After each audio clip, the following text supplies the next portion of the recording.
This is Morning Juice.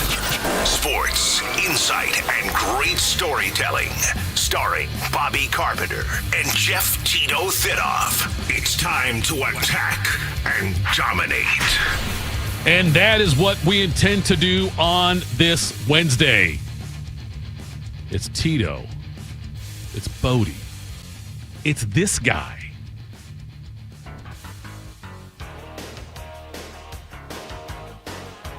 That's what we're going to do. Bobby Carpenter. By that 14 right to the edge of the envelope. You excited? You nervous at all? You know, it's funny. I told you, they said have your family come out. The best I think I could muster is my wife's friend and her son. They're coming out? I think so. It's like, you wouldn't want to go, right? Okay. And she was like, is it tomorrow or Thursday? I'm like, well, if there's a delay, it's Thursday, but it's supposed to be today. Right. There's some light rain, but that shouldn't impact it. Right. So I was like, yeah, so we're at today. I'm excited, I would say. I think move a bunch of stuff around to get all this situated and make it happen. So I'm pretty excited for it. It'll be fun. I'm anticipating like throwing up during this. A lot of people do. So I'm like, why wouldn't I be any different? Now maybe I am. We'll see. Like not everybody does, but I'm not going to eat much and at all. And I'll just drink some water and said bring a change of clothes. You'll probably be pretty sweaty when you get out of there. So I'm ready to rock, man. I think, Bobby, I already told you the jokes to give about, what times the flight attendant come by, peanuts, whatever kind of thing. The other one I thought of. The best are going to be. Yeah, here. here's another one. You show up with like 3 suitcases and ask where you check the bags. I would do that also. Okay. Who gets the luggage? Yeah, say, let's go to the back. Where does this go? Right.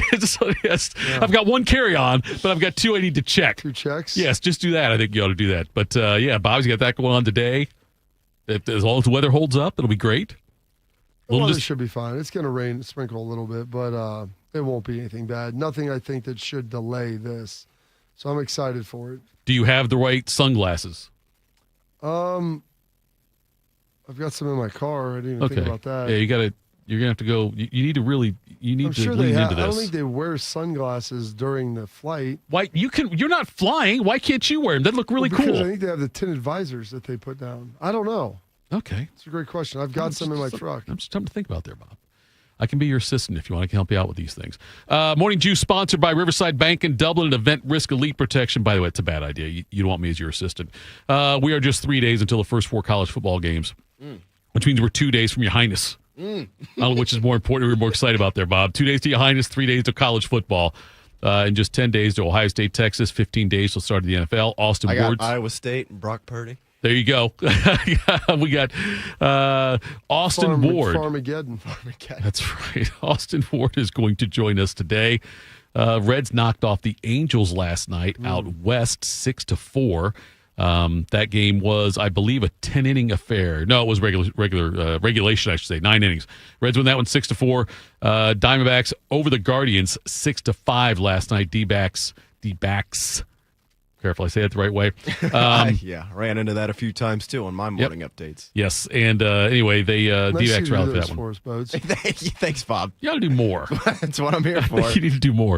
It was announced yesterday, Memorial Tournament, June 1st through the 7th this year coming up, and they've got some more separation between like the signature events, the U.S. Open, stuff like that. A little more space between them.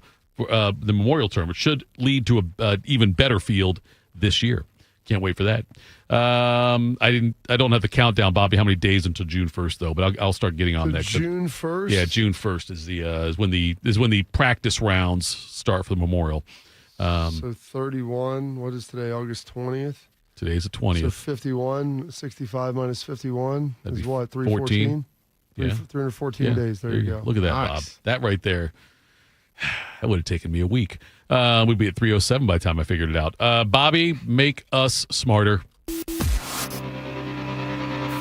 Time to get smarter. Morning Juice presents Today in History. Here's your professor, Bobby Carpenter. All right. He's flying to the Angels later on today. Flying with the Angels, not to the Angels. Maybe no, Bob. Don't. We're not doing this today. You're the one that said it. It was an accident. It's a Freudian slip. So Freud was right. When you say one thing, when you're really thinking of a mother. Bob, what do you got for us? You almost made Bodie spit out his drink. I tried to get Beam to do that for 4.5 years. That was pretty good. If you would have got Bodie, that would have stung right there. I stole that from Cliff Clavin on Cheers one time. That's what he said. Really? Yeah. He had the mother thing. Was that before or after he delivered the mail?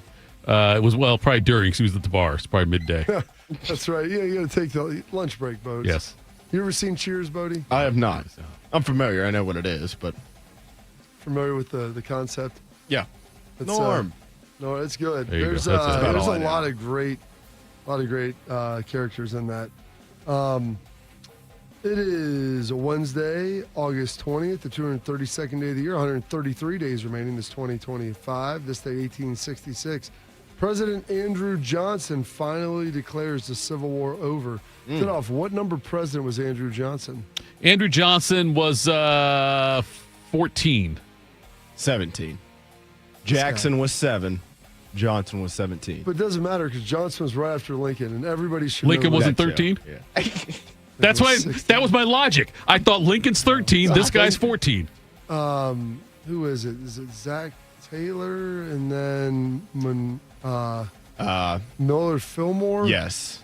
Shark always said he's like the run. 14's Buchanan. Yeah, 15 is is Fillmore. Is that Fillmore? Or Pierce. Pierce and then Buchanan. Yeah. And then Lincoln. Shark always said he's like 13, 14, 15 drove us into the ground. He's like it was a I rough wish they could have situation. chosen their own number, like a uniform thing. I don't know if that's how it works for Kind of sequential. more in order. I think you could do it. Yeah, it's like, hey, what number was Lincoln? Oh, Lincoln. I remember him. He was double deuce. He was 22. Batted third, hit right. Right. And you retire 97. them. Yeah, you can't do it then. Then you retire them. I think you put them in the rafters. That's what you do. Rafters of the White Put 'em House. in the rafters. That's what you do. What number you want? I'm going to take 33. Why? Because Larry Bird, my favorite The basketball player. legend. Yeah. Even though he was, Larry was a little after Abe's time, I think. He was. No, Abe could have done 33. I'm saying like somebody else, though. Clinton could have done 30. Clinton could have picked They his didn't even favorite wear Arkansas numbers, player. and they didn't even wear numbers back then. Yeah, still, you could have picked a number. I guess. You don't want to follow number 2. This date, 1900, 1920, the National Football League is organized as the American Professional Football Conference. Where did that happen? Let's see, probably around the Canton area, wasn't it? Canton, Ohio. There you go. This date, 1938, Lou Gehrig hits his final and record 34th Grand Slam. Record stood for 75 years. Wait. Won his, or you said hit his? Hit his. Who was it? Final and record 34? 24? 23rd Oh, Grand 23rd. Slam. Okay, I thought you said 34th. Lou Sorry. Gehrig. It was that record stood for 75 years. Do you know who broke it? Cabrera. Probably not a terrible guess. Bonds? Would be no. Bonds. Griffey? No, Alex Rodriguez. That was going to be my guess. Yeah. I was going to say A-Rod. There you go. From one great Yankee to another. You're absolutely right, yeah. Now their little bus can go talk over in Monument Park over there in the Right, back. that's what they can do. This day, 1945, Tommy Brown of the Dodgers becomes the youngest player to ever hit a home run in the major league. That's 17 years young. Then this day, 1973, Angie is recorded by the Rolling Stones. Angie,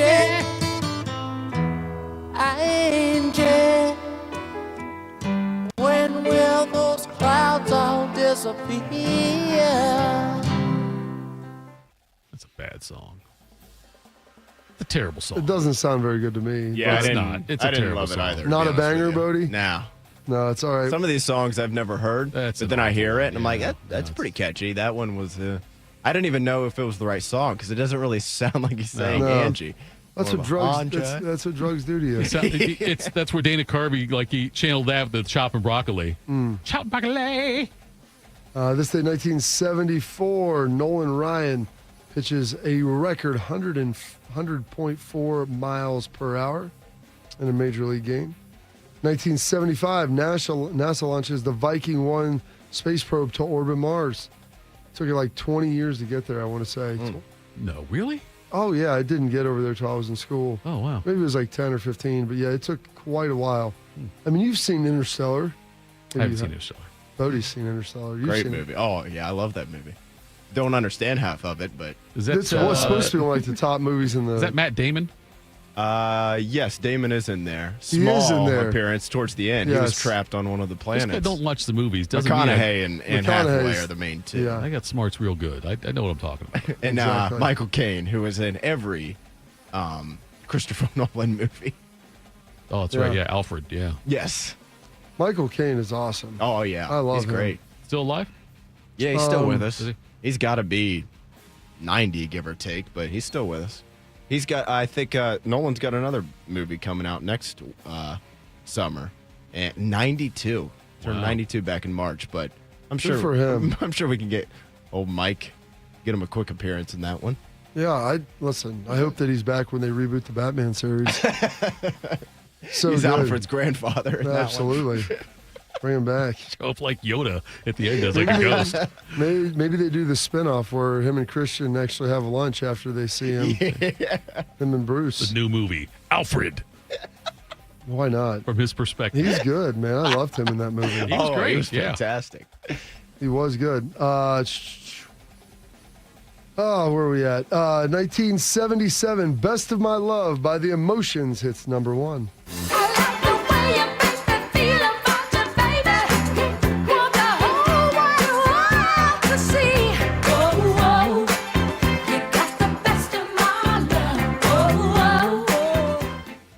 I need a steering wheel in here. What? I need a steering wheel, just like right here. For what? Because like songs like that, those songs I sing along with in the car, I like to have a hand on the wheel, and I kind of I think it's just more authentic. Bobby. Oh, yeah. More authentic. That's what we want is more authentic Jeff Thitoff. Oh, it's. That's what the people, I've gotten a lot of emails clamoring for that. I got a lot of tweets about that. And then this date, Got a lot of tweets 19... about a lot of things. Yes, I do. About this station. Yeah, of course. There were some interesting ones you got yesterday. No, This date, 1987, Lindsey Buckingham leaves Fleetwood Mac. As far as you're concerned, you're not in the band because of Stevie.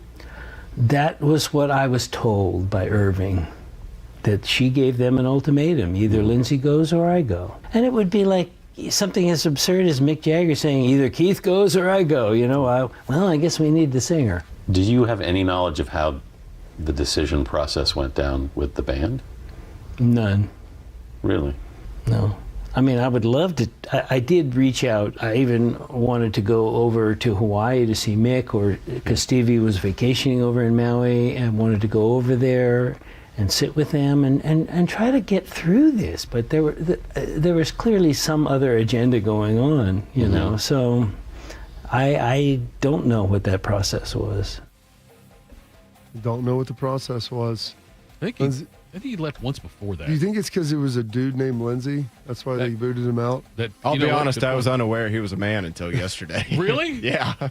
Yeah, he and I've heard of Stevie. Fleetwood Even Mac, Stevie, but- even Stevie were romantic. They joined the band together. So if and I told thought you that there was a Stevie- minute that I I told thought you that Stevie Steve- was a man. Stevie so I and was Lindsay, over too. you would know who the lead. Thought maybe Lindsay was the lead singer, Right. and Stevie was just on the guitar. There were also John and Christine McVie. Tim McVeigh? McVie Sean? were in the band. And Steve had a fling with Mick Fleetwood when she was with Lindsay still. I think Christine may have had one with Lindsay. There's all kinds of weird stuff going on in There we go. That Relations sounds broken great. up. Great for the band. Absolutely. I love those nice little interconnected romances. Helps bring everybody together. Yes. Some birthdays today. Born on this date, 1833. Benjamin Harrison, I believe, he's the grandson of William Henry Harrison, if I'm not mistaken. Sounds right. Do you know what number president he was? That would be just like Mike. Gosh, 23. freaking nailing it. 23. Times I dream that he is me. His grandfather was number 9. Mm-hmm. Look at that. Thitoff, you feel left Tom out. Zibikowski I on don't that feel one, left Tito. out. You do. I'm amazed. You guys know these I'm things. curious that how many quickly. years it'll take you to learn them. Bodie, I will in tell you preparation this. for Sharks, started studying up. Bench, Torrey, Bench, Rose, Garvey, Morgan, Foster, Parker, Stargell, / Hernandez. That's your NL MVP award winners in the 1970s, in order. There we go. That's pretty I know impressive, that. honestly. Yeah. That's my knowledge. Well, that's useless knowledge. That just came in handy right now. Came in conversation. I don't know. No one asked you that. You kind of forced it in there. It doesn't matter if I forced it or not. It didn't come up in conversation. Freely offered that You can't up. say it didn't come up in conversation. Don King celebrating a birthday today. I can't believe he's still alive. Any guess on how old Don King is? Bodie was how you were. Did I tell you this yesterday? I think you did. I'm putting Don King at 91. Yeah. 94. 94. Wow. Still alive and still promoting. He said, I don't care if you're black. I don't care if you're white. All I care about is green. Yes. Well, Don King was a piece of shit. This is true. And he did take advantage of me because he only did that because I allowed him to because of my trust. You know what I mean? I'm just the person that when I'm with you, I give you my all. And I was under the impression that they were people like me. They always, I fed into the bullshit that we're together, we're brothers, and we're gonna fight together. And anybody would love to accept that. Everyone wants to be a part of a family, just have a goal and accomplish a goal together. But he had different ulterior motives than I did. He's a fat piece of shit. Happy birthday, Don King. By the way, I'm guessing, I don't know. I bet. Is that Tyson? Is that Tyson? He has one of the most, he has one of the most recognizable voices you will find. Yes. Get that little lift. Which makes him good. He liked the I'm glad that Mike really pulled some punches there. Yeah, he did. Yeah, right. It sure felt good. Passed away in 2006. Bad dude over in Yugoslavia. The first president of Serbia, Slobodan Milosevic. Milosevic, I guess. Is it IH? I don't know. It ends in the C over there. I think it's I before E. Yeah, well, the I before the C, but I'm not sure if it's a ch or a k. Either way, yeah, it was not a good situation.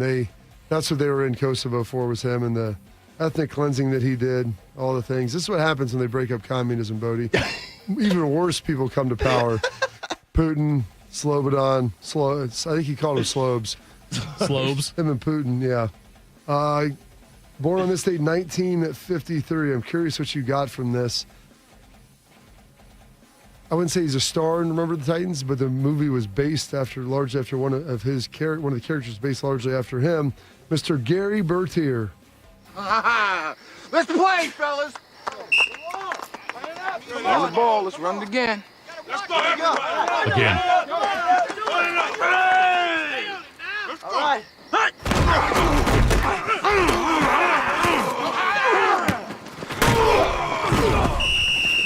Come on, me. You all right, Big Petey? You all right? You really stuck him, Campbell. Yeah, I love me a little contact, Petey. Left side. Strong side. Left side. Strong side. Left side. Strong side. Left side. Strong side. Left side. Strong side. That's embellished. Oh, I'm sure it's embellished. Most It's a movies Disney are. movie. Yeah. You people don't hit that hard, Bobby. You people. All you did was Weekend of Country today. Al Roker of NBC turning 71 today. People think as you get older that age sands off the edges, but that in fact it's just the opposite, that age brings whoever you are into sharper relief. I think I have just aged into a form of myself that is wiser, that is certainly stronger, that is more vibrant and aware and conscious than I've ever been. When Roker, before he got in TV and everything, he Rough Rugged. Hey, do you have Where the Weed At in there, Bodie? That's Rough Rugged and Roker. He did SNL's. time for armed robbery. Really? No, I made that up. Okay. Well, Keenan Reynolds' portrayal. Where the weed at? That's him. Oh, is it really? Oh, you've never seen the skit? I never saw I should that. have you watch that, Bodie. It's Keenan Reynolds. He comes in as Al Roker with a Yes, drug dealer? because they go back. Well, Right. it's him it's like what happens when he's not on screen. Right, yeah. It's like he's like a street pimp over Right. on the side. And then he's like, hey, and here's what's happening in your neck of the woods. And then they go back out, where the weed at? It's it's really outstanding. good. Rothman loves it. It's one of his That's favorites. great. Paul Johnson, Georgia Southern, Navy, Georgia Tech.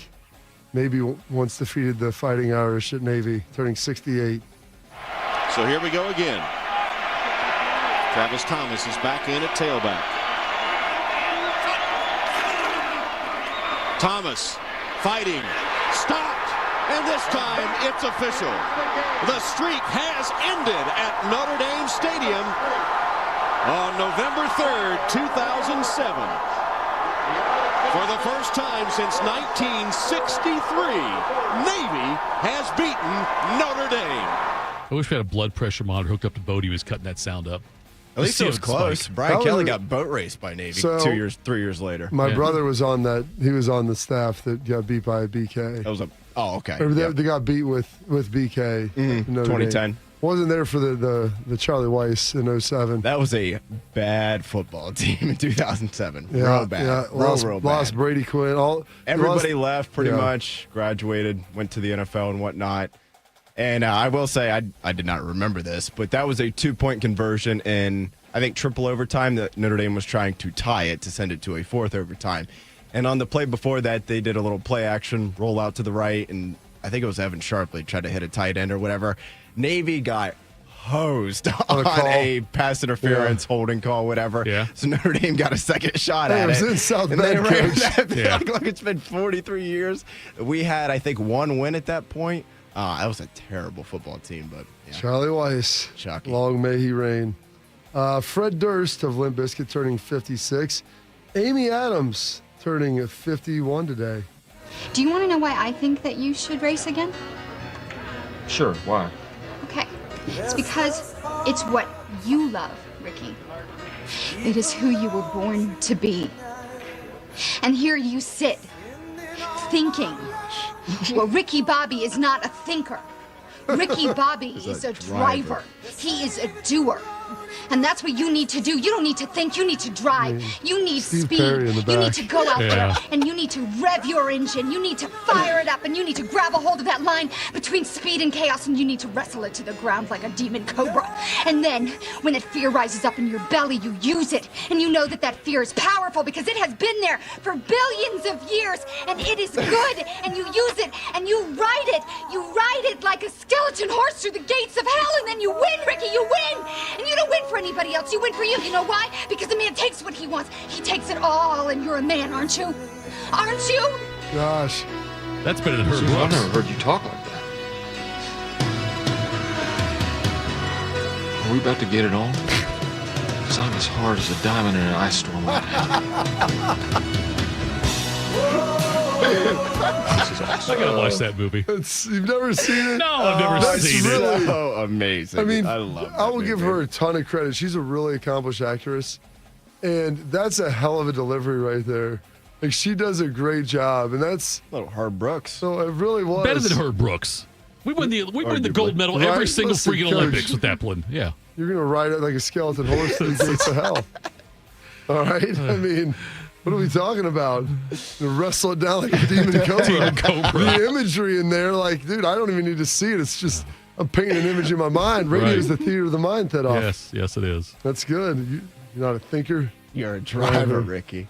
Of course, you're not a thinker. We gonna make that the poll question about the driving. You gonna do it? Yeah. Yeah. Okay. This is so. What else you am I gonna know do? what I can't wait is to listen to Bo and Reese talk about it. It's gonna be so good. Oh, like I said, the better you are, the more they ask you to do, Boats. Turning 33 today, singer Demi Lovato. Now payback is a bad chick, and baby, I'm the baddest. Stop playing with a savage. Can't have this, can't have this. And it'd be nice of me to take it easy on ya, but nah. Baby, I'm sorry. There we go. Terrific right there. And then some passings away today. Gene Upshaw, is he a Hall of Famer?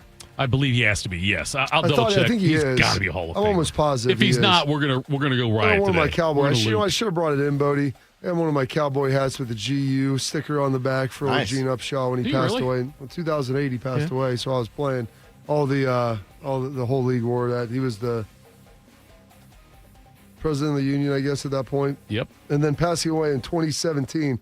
Found this ironic that he was born on Gary Retier's birthday because Coach Herman Boone, portrayed by Denzel Washington, references Jerry's kids.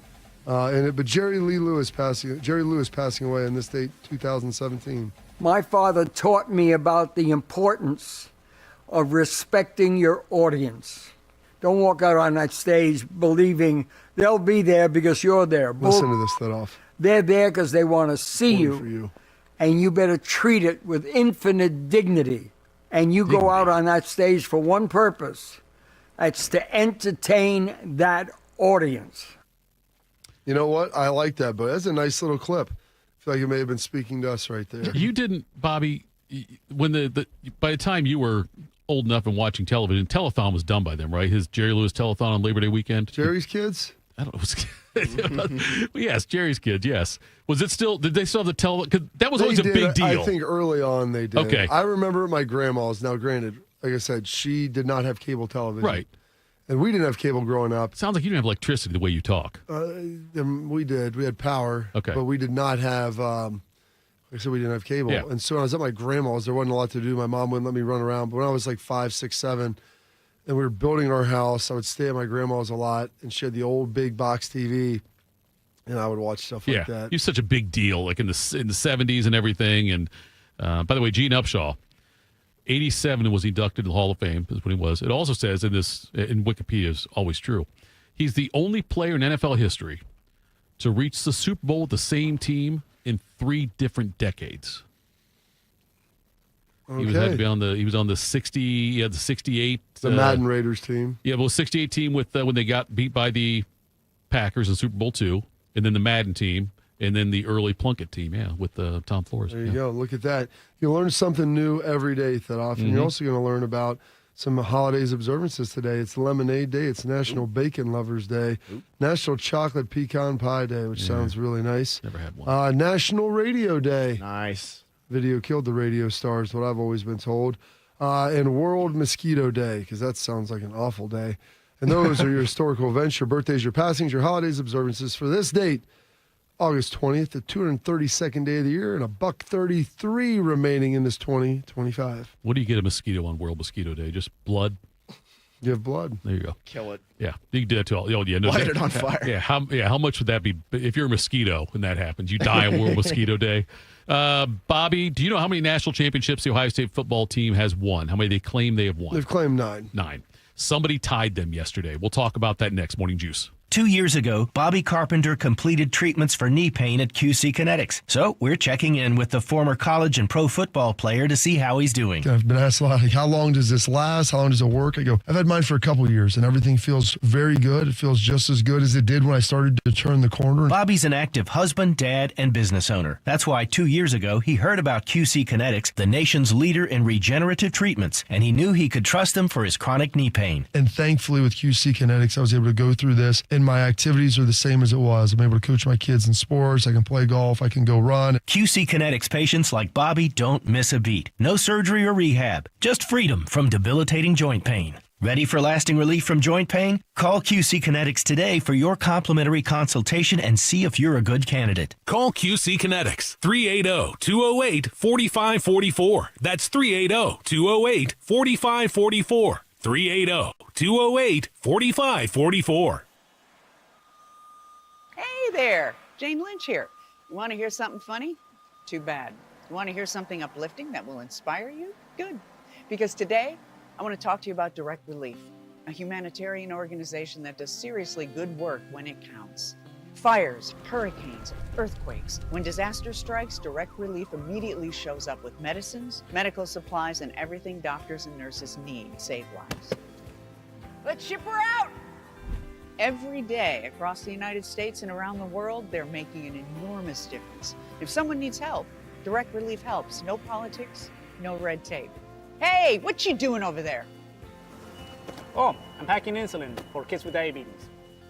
See, every box here is literally a lifeline for someone in critical need. So check them out at directrelief.org. You might just bring a smile to someone's face. Some journeys start small, with small pause and big purpose. Look how little fly, you sweet girl. Every great partnership begins with the first step, Bella, let's go. guiding them through the world so one day they can guide someone through life. With shared experience, confidence grows, and the path becomes clear. It takes time, patience, and love. But the reward lasts a lifetime. Hey, good girl, Bella. You don't just raise a puppy. You raise a future. Become a Dogs Inc. puppy raiser. Give a dog a purpose. Give someone hope. Learn more at dogsinc.org. Bobby knows what it's like to be a winner. Tito knows what it's like to be thrown out of an all-you-can-eat buffet. You're here 4 hours. This is Morning Juice. I'm just telling you, Bobby, give you a heads up. The question I just asked you off the air, if your wife ever asked Today's you that fan question, poll, fan.com. don't say something younger than her. What, there was an interesting question that you posed. I don't want to do this. I think it would be a great fan poll question. We can't do. Wow, I'm not going to do this. No. I'm just telling. I give you a little tip there. Just a tip. No, don't. We're just going to move on. Bob, Ohio State's got 9 national championships in football. Before yesterday, Auburn had 2. They had the one with Cam Newton in 2010. They had 2010. And then what? The other one was what? The other one was 1957. 57. Okay. It's one that them in Ohio State split. Yesterday, they added 1910, 13, 14, 58, 83, 93, and 2004 to ones they've claimed. So I will say this: I was doing XM yesterday. I normally do it today off campus with Hester and EJ. Manuel, and they both played for Jimbo Fisher, and Jimbo coached on that 93 team, I believe. Okay. And what's interesting is they were on probation, and Jimbo outlined this, and he goes, "We were number 4, and maybe they beat number 1." Okay. And 2 and what year was it? 93. Okay, 93. Okay, I'm just looking at this. Yeah.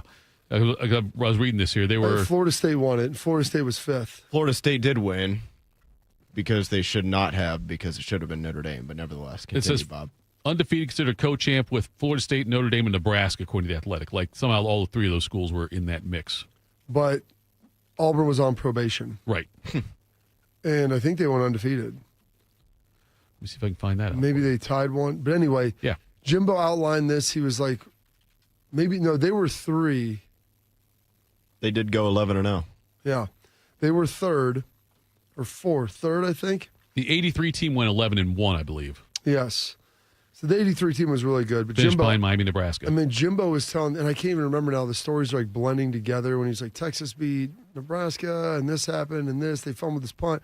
I mean, Jimbo's memory on all this stuff, and he was like, that 83 team got screwed a little bit, but the 93 team he's like, they were on probation. Yep. They didn't win one. He goes, and Barry Switzer won one of his when he was on probation in 74. Might have been 74, I think. So, yeah, it might have been 74. I remember that. These up because I was talking through these yesterday with Jimbo, and it was amazed that so I'm trying to have the recall that he had. What, you had Jimbo on your show? He called in to come on. EJ and Hester both played for him. You know you got a show with me too, right? That's a big name. I get that. I don't have his number. I mean, he probably would come on if I asked him. Get Brady on. BQ has a show in the morning. Not Brady, not that Brady, the other Brady. Tom Brady? No. Yeah.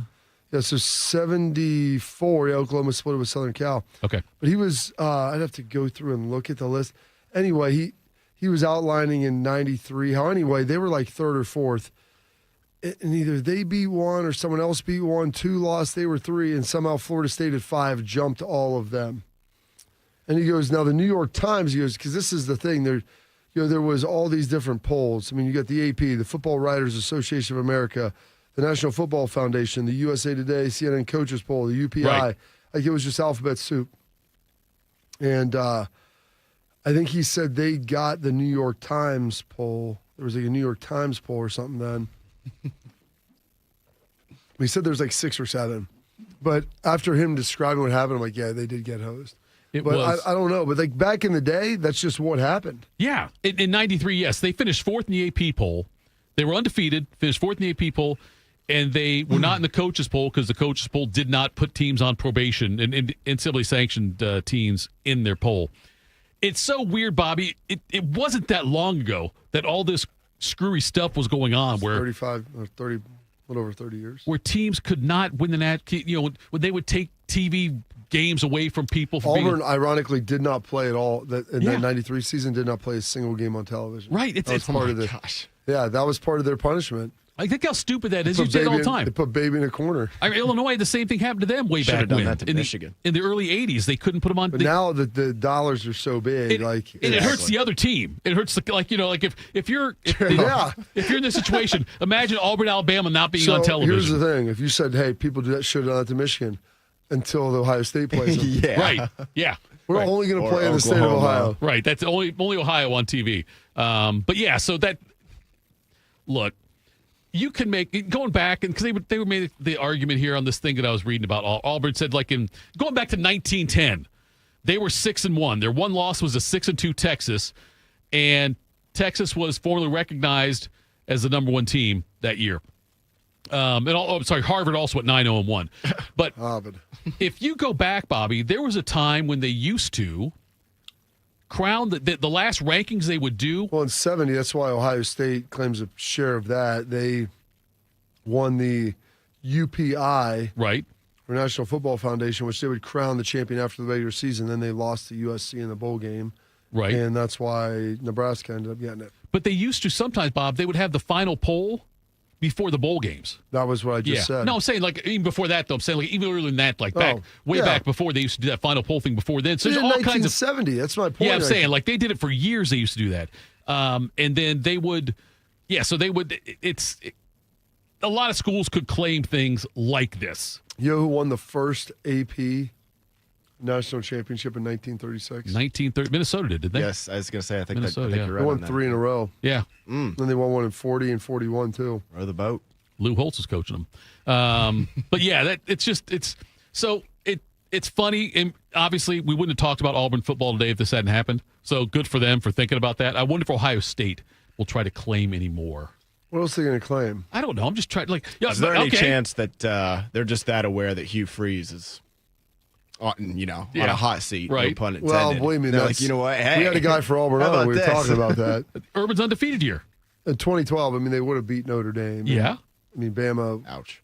Well, that's no offense. That team wasn't very good. The Ohio State team wasn't very good. That would have been the two worst teams in the history of football playing for a national You title. just saying that, Bob, is good enough for me because there's a lot of people who act like that Ohio State team just would have whitewashed Notre Dame. Yeah, they would have beat them, but it would have been close. It wouldn't have been like a. All I'm saying is you at least acknowledging that Ohio State team. That was the worst Ohio. Them gutting their way to 12-0 the same way that Notre Dame did. I'll take it. Should Ohio State claim that one though? Sure, why not? Do you think Ohio State will? The one team that really has a lot of beef is the 04 Auburn team. Yeah. That was in the BCS. You go undefeated and you don't get at a power conference and you didn't get a chance to play. Because Southern Cal and Oklahoma were both undefeated too, right? And then Southern Cal beat Oklahoma and then had to vacate that title. So I said, if you want to claim 04, technically it's up for grabs. Seat's open.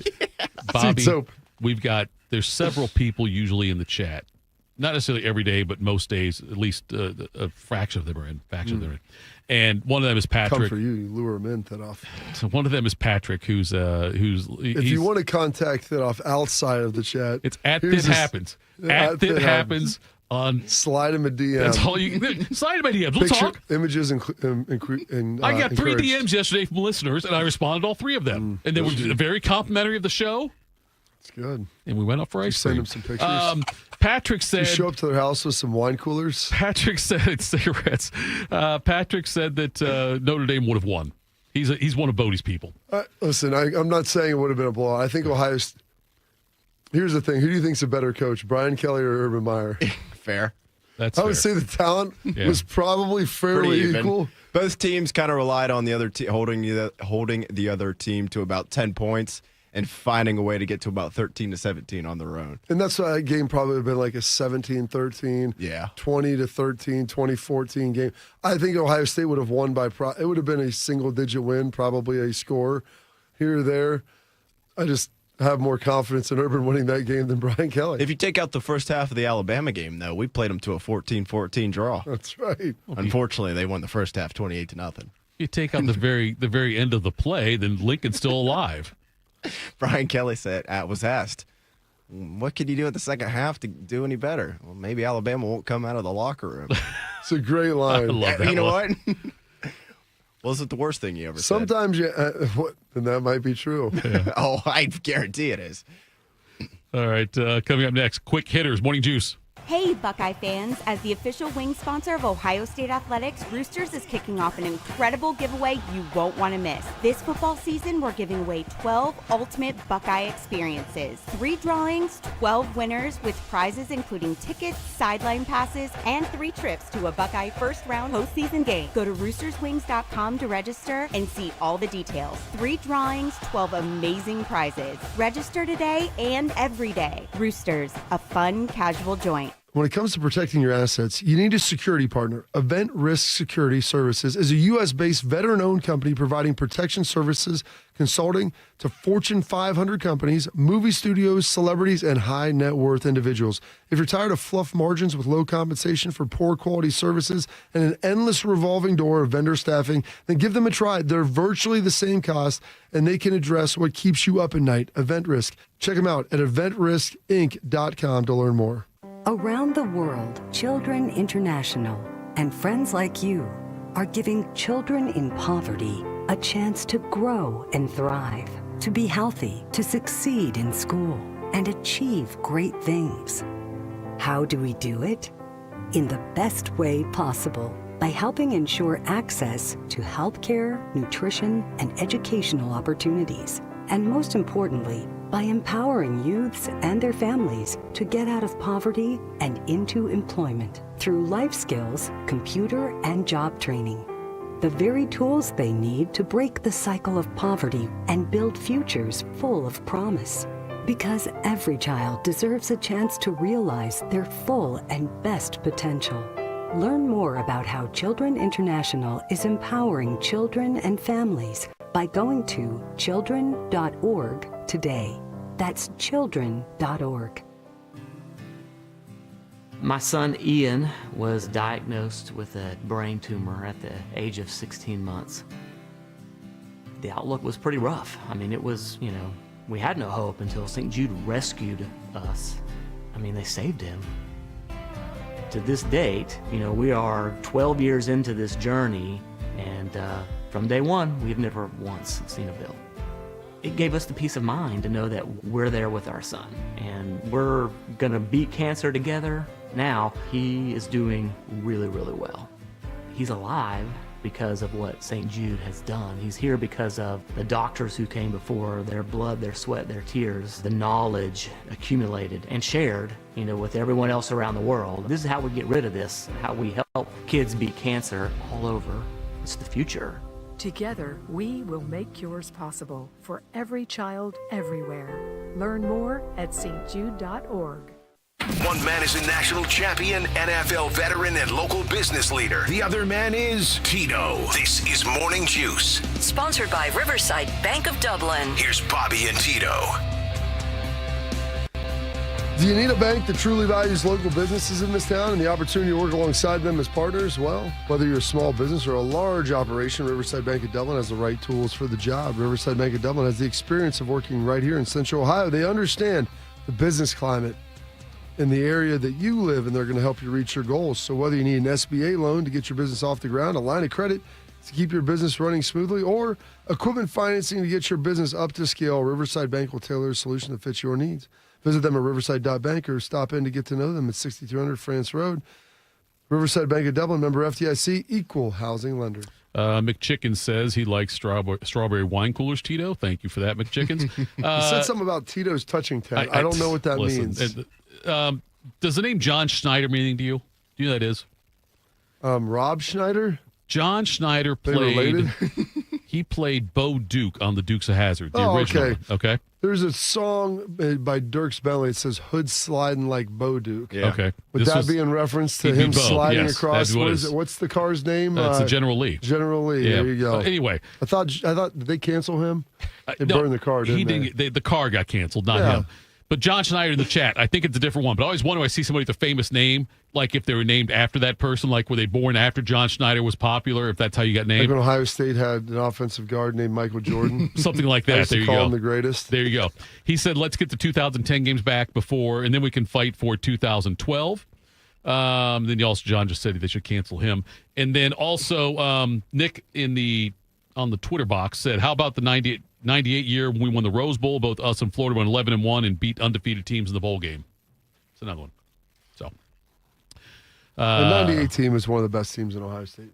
What you said your 03 team or 05 team was 05 better. team. Your 05 team. It's probably the best team we were on. Let's claim it. Well, I mean, we lost to two teams, Penn State and Texas. Texas did win the I was national going to say Texas championship. won the title. They both were stealing signals. Let's claim it. Could have I been. don't, Let's take it. know if they were, but I have a lot of respect for Vince in that game and what they were able to do. Like they came in here and beat us, and we had chances to win, and we didn't do it. Did you get a hit on him or not? Oh, yeah. Oh, okay. I'm sorry. I had a nice little stat line in that game. I don't remember. Good. All right. Let's see the name your starting quarterback season. That's what we're going to lead off with here now. Morning Juice presents Quick Hitters. Sponsored by Dr. Mark Levy. If you're snoring and not sleeping, call Dr. Mark Levy today at 1-800-MORE-SLEEP. Bob, we both work with people that all you have to do is just like start the conversation and then sit out the rest of the segment. That might happen right now.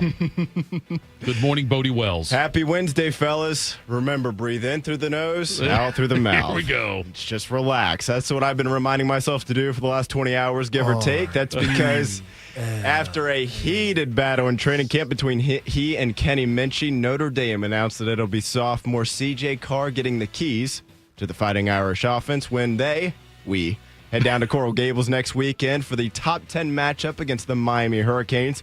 Carr, who only appeared in one game last season, a 66-7 rout over Purdue, will make his first career pass attempt. All he did was hand off in that game against the Boilermakers. He'll make his first career pass attempt under the lights next Sunday night at Hard Rock Stadium. Tito, one play, one life. I tell you, Bodie, it used to be I don't know that I got another season in me. It used to be my cousin Rob was the one I always thought of with Notre Dame stuff, and now you've surpassed That's your him. cousin Vinny. Now it's my cousin from another aunt. Right? Anyway, sure. Okay, Bodie Wells. I saw this news, and it's I can't remember any time when we've had so many different highly ranked college football teams with, I don't say unproven, but I guess unproven quarterbacks though. Yeah. This is the first time. I mean, I referenced this multiple times. Only three of the top 10 teams in both polls, because it's the same teams, just kind of changed order a little bit, have returning quarterbacks. I can't think of another time that was the case. We used to value returning quarterbacks a lot, but now you just view the rest of the roster and the coach being so good that they'll help them overcome it. Notre Dame always got overrated in the preseason polls because they have returning quarterbacks. Ron Powell's here for another year. That veteran leadership there. We got to put him in the top five. He was on the staff with Charlie Weiss. That says all you need to know about Charlie Weiss's coaching decisions. Does he really? There, yeah. He was going to win 2 Heisman. They always keep the legends around. Yeah. That was it. And Maurice Hall was my Ron Powell's. I remember, when Beano Cook. I almost said Beanie Cook. Beano Cook. I was going to combine the two. But when he said he'd win 2, and I said the same thing about Maurice Hall to people. But I think the thing with this is just like every indication over the last 5 to 6 days was Kenny Minchie was going to get this job. Yeah. Everybody I know up there, and I don't know if that's a good thing or a bad thing. So here's the thing I was wondering, because I talked to Marks the offseason, and he felt like Carr was going to be really good. He was probably the leader. Minchie getting the job was going to be a shock up until like the last week. And I know people even of yesterday in the program that felt like it was going to be Minchie until the announcement came out that it was Carr. Yeah. And so I'm just curious, and Marcus really didn't talk, like, why was it Carr over Minchie? Yeah. I mean, based off of what I know, I heard Pete Sampson, who covers the team on for The Athletic. We had him on as well. on his podcast. Why do you do this, Bob? I didn't do anything. I have an idea. Let's get divorced, bring a bunch of hot guys around, okay? I want you to. No, we'll get divorced. We'll stop doing the show. Except for me. I know what I'm saying. And you just start bringing all these great people around. I'm really confused at the analogy here. It's okay. I'm Michael Scott at that one. That's okay. There's a better way to do it, but I didn't think it through. But I don't know. I saw Pete on his podcast yesterday mention that Carr's leadership has been very strong. Yeah. You know, I'm not saying Kenny's has been bad, but I don't know. You know, maybe that was a tick for CJ there. I saw another report. I wasn't able to read the article because I'm not subscribed to the website, but I guess The Athletic? Carr's. No, not the Athletic. It was On 3, I think it was. A Yeah, reporter for On On 3 mentioned that CJ's pre-snap stuff has been better than Kenny. Yeah. It's tough because, and Bob, you can probably speak to this at least from the training camp aspect of it. You're going into camp every day when you run, plays and you do scrimmages and whatnot. Carr's going against what I foresee is going to be one of the best secondaries in the country, right? Yeah, Notre Dame's they're good. secondary is going to be really good this year. And obviously, most plays, I would guess, on a given day. What's that? Independent good, but go ahead. Exactly. Hey, Penn State couldn't complete a pass to a wide receiver in the semifinal there. So, but most days, you don't have Jeremiah Love out there to hand it to him 20, 25 times like they probably will do against Miami and A&M. And so it's like, was Carr making the right decision, but then maybe turning the ball over too much? But he's going against a really strong secondary. Like, I don't know all the specifics of it without being there, but yeah, just if you would have told me 3 weeks ago that this was going to happen, I'd be like, yeah, of course. If you would have told me 4 days ago this was going to happen, I would have been shocked because it sounded like Menchie. That was Pete Sampson's comment. He's like, in June, I would have said 100% this is the outcome. He's like, a week ago, I would have said this is the upset pick. And maybe you're right. And it's always a question, was he making the right reads and maybe just not getting the throws in, but was it part of the secondary? Because if the process was good and then Leonard Ward picks you off, it's like, well, maybe that play was 3rd and 2, and we actually would have ran the ball with Love in a real game. But right now, we're trying to get as many reps as we can for him and Menchie. If Menchie's, I'm just throwing this out there, obviously, I have no idea if this is true, but like if he's just checking it down in practice, but Carr's like letting it sling. I mean, Carr's the more talented of the two. Right. Is this a bet on like, hey, we'll find a way to grind through these first 2 games by running the ball and playing good defense, and then Carr can grow into himself? And maybe that's the question you ask, is like, who has the better upside? Which I don't think anybody would debate. It's Carr. And that's, I think, probably what a lot of people are looking at. And you're not. Yeah, go ahead. Sorry. And that's probably, I think, what Marcus is leaning into at that point. Yeah, and you're not going into either of those first 2 games with him or Menchie. Hell, if they had Riley Leonard coming back, they wouldn't be like, okay, 35 pass attempts against Miami and A&M. Let's go sling it and find a way to win 35-27. Like, Notre Dame's going to win those 2 games if they do by, like I said, running the ball and playing defense and grinding out, 20-13, 24-20. Like, you got it. Think about how, we talk about the Arch Manning and Julian Sang going against each other. Those first really big starts for them, and he's got to go down to Miami. Yeah. Oh, I wish we had at least one game that was like warm up a little bit, or even if it was at home and then we had to go to A&M. Not that that was easy last year. Did you see Devin Brown didn't get the starting job in Cal? I did see that. Yeah. Surprised by that. Hopefully he didn't burn those boats too, because yeah, it's too bad. I really was excited about seeing him go out there and have a monster year this year. Hopefully, we'll stay with college football here. The Michigan Wolverines, they added a big piece to their top 10 recruiting class on Tuesday afternoon when they landed a commitment from 5-star running back Savion Hitter. Not Hitler. Be careful. Can you imagine Shark was here? But he's joining Michigan, so I mean, Hitter. Floyd was right. 24/7 Sports ranks him as the top tailback in the class of 2026. He's from Mineral, Virginia. He chose the Wolverines over Tennessee, Georgia, and Ohio State. Assuming that commitment holds, he'd be the highest-ranked running back Michigan has landed in the ESPN recruiting rankings era, which dates back to 2026.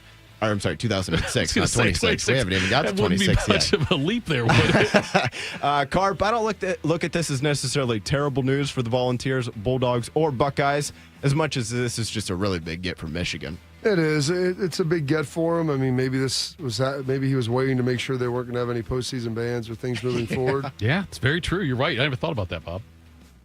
Well, that stuff just came out. I mean, that's all in the calculus of if he found out they weren't going to be able to play in a postseason game maybe this year or next year or something like that. I mean, that was all on the table. And so, good for them and Strode Moore. And like you said, it's the highest rated running back they've gotten in a while. And that matters, but we'll see ultimately how he ends up playing once he gets there.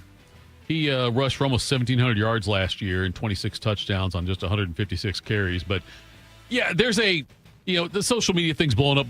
Michigan got the top guy over Ohio State, and what a big, giving Michigan their flowers or giving themselves their flowers over this. When's the last time Ohio State had a bad running back room? I know, right? That's the thing. I trust Carlos Lockland. I think it's a really good get for Michigan. Sure it is, yeah. But I don't necessarily think Tennessee, Georgia, and Ohio State are going to be shutting down the football program. Ohio State's got a pretty good running back room, and they will have one next year and the year after that. Bobby, what was the last time they had a weak running back room? That's a great question by Bodie that would take research that I didn't do. You go 10, 12 years ago, and Carlos Hyde was the guy, and it was him, and that was it. Yeah. That might be even that at least was still that was a guy that played in the NFL for a handful of years. Yeah, number of guys, but number of years. But maybe year. Was there ever a year that Mike Weber was the top guy?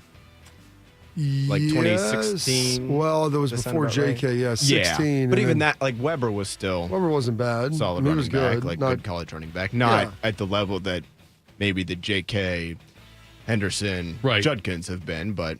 Yeah, and Michigan, look, they got the Bryce Underwood thing done, and now they get this kid in here, in there, I should say, for them. And they've been recruiting really well last couple of years. You're right. Sherman Moore, I think, still has a lot to prove as a head coach. He does. He absolutely does. He needs to win with his guys. Yeah. Is what we need to see before we get that. But, good for Michigan. And honestly, I know I catch hell when I say this every time, but I'm okay. I want Michigan to be good every year because I want them to be really good when Ohio State beats them. That's all I want. I want Michigan to suffer.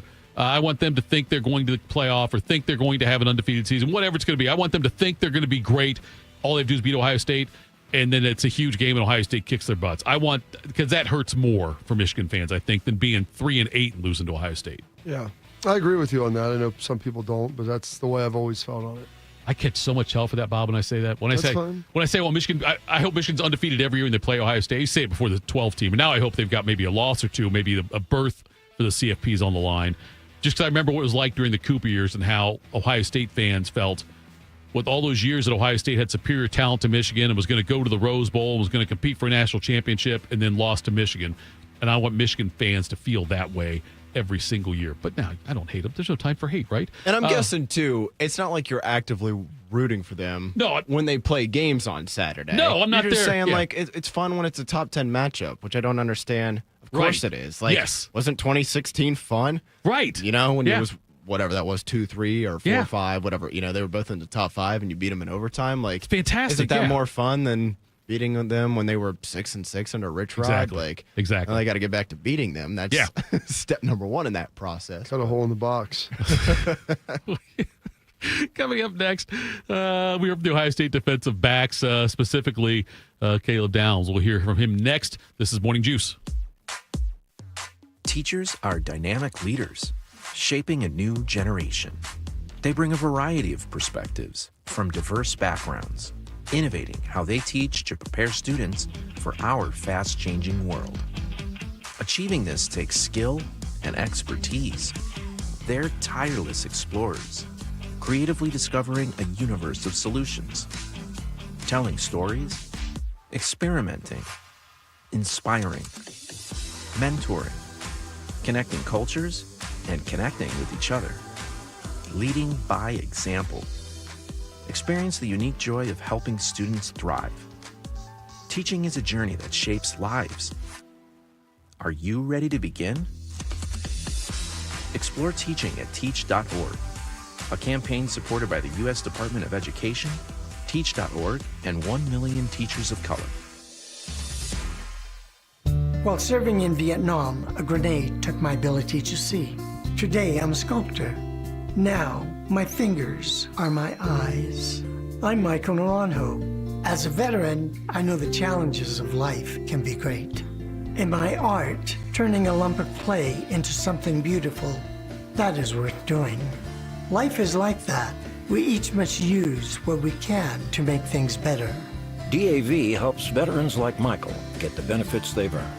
They help more than 1 million veterans every year in life-changing ways. Now, I show others how they can create something with their own hands. I know it can do a lot of good. With support from DAV, more veterans can shape their lives into a thing of beauty. My victory is bringing beauty into the world. Michael Naranjo, May your victories inspire many more. Support more victories for veterans. Go to DAV.org. We are the keepers of the wild, America's original and most invested conservationists. For more than 80 years, we've been committed to conserving wildlife and the natural landscapes that define our nation. From rugged alpine ridgelines to peaceful tall grass prairies, we've supported the conservation of more than 36 million acres of American wildlands. Our funding has led to cleaner water, fresher air, and improved wildlife habitat. From abundant fish and waterfowl populations to robust deer and elk herds, nothing is more important than maintaining wild spaces for adventurers to explore and wildlife to thrive. We are America's hunters and target shooters, stewards of the American outdoors. America's hunters and target shooters, along with firearm, ammunition, and archery manufacturers, have invested more than $46 billion to help state fish and wildlife agencies manage and protect wildlife and wildlands across America. For more information, visit outdoorstewards.org. Proud to be your go-to sports addiction. WBNS, WBNS FM, HD3 Columbus. The Fan 3, Ohio sports destination. Bobby Carpenter, husband, father, Buckeye. Jeff Thitoff, husband, father, idiot. This is Morning Juice. Feels personal. The Fan High School football game of the week is back this Friday. We kick off the season with Big Walnut taking on Bishop Watterson. No one calls him Bishop Watterson. We just call him Watterson, right? Like, if you tell somebody you're going to the Watterson football game, don't you just say, I'm going to Watterson football game? You don't say, I'm going to Bishop Watterson football game? You used to always say Watterson. Now I sometimes call it Bishop Watterson. Coverage starts. Bishop. I think Bishop Sycamore got me onto the Bishop. There you go. Coverage starts at 6:30, kickoff at 7. After the game, it's the Byers Dublin Subaru overtime with Ryan Baker and Lee Cochran. High school football back on the Fan. Okay, Bob, where does Ryan Day's son play quarterback? St. Francis de Sales. You just did that on purpose. I know you did it, Bob. The way you paused told me exactly what you were doing there. Anyway, yesterday we had some media availability with some defensive players, defensive coaches as well. And Caleb Downs, one of the guys they talked to.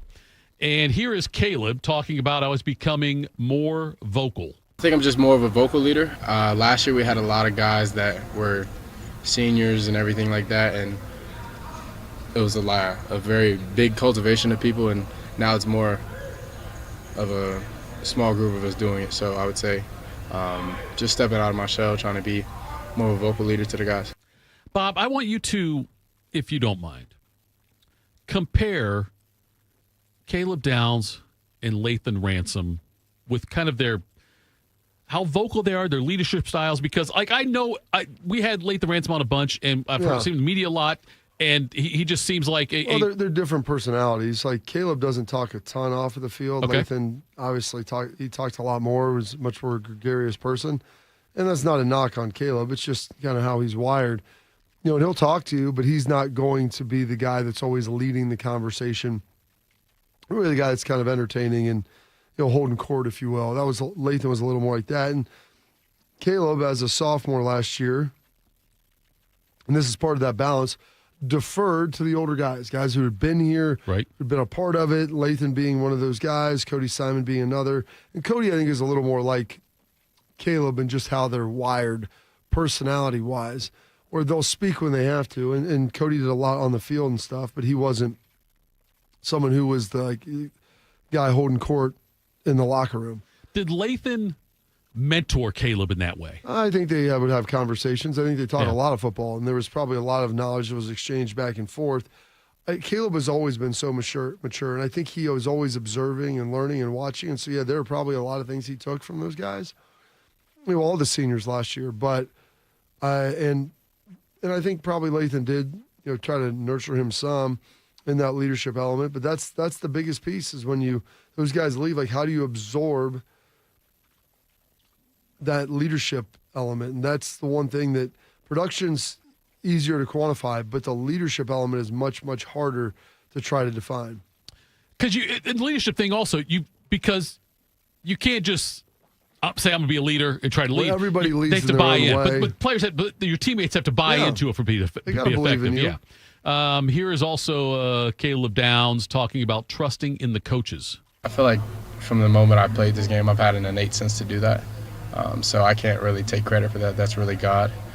But yeah, I've honed in a lot of the skills and tried to learn from Coach Walt, Coach G, and Coach Patricia as much as I can, just to further my knowledge. And I don't know everything, so just the knowledge that people have been doing this a lot longer than me and that I don't know everything. They know a lot more than me, and trusting their intelligence and IQ.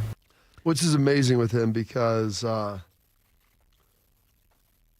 he probably, someone was referencing him as a coach on the field, and Caleb knows as much. And like the conversations you can have with him as a junior at Ohio State are conversations that, Schleggs and I were talking to him about something else, and there was a coverage and some conversations and adjustments that needed to have, and talking with him and Peyton, and like he was on it. He understood it immediately as you brought it up, like the issues and what it was, and he's just so mature in his understanding, and the fact that he can be that, but then yet still be someone who has great deference for the coaches, that is something that is a rarity, for sure. He mentioned Tim Walton.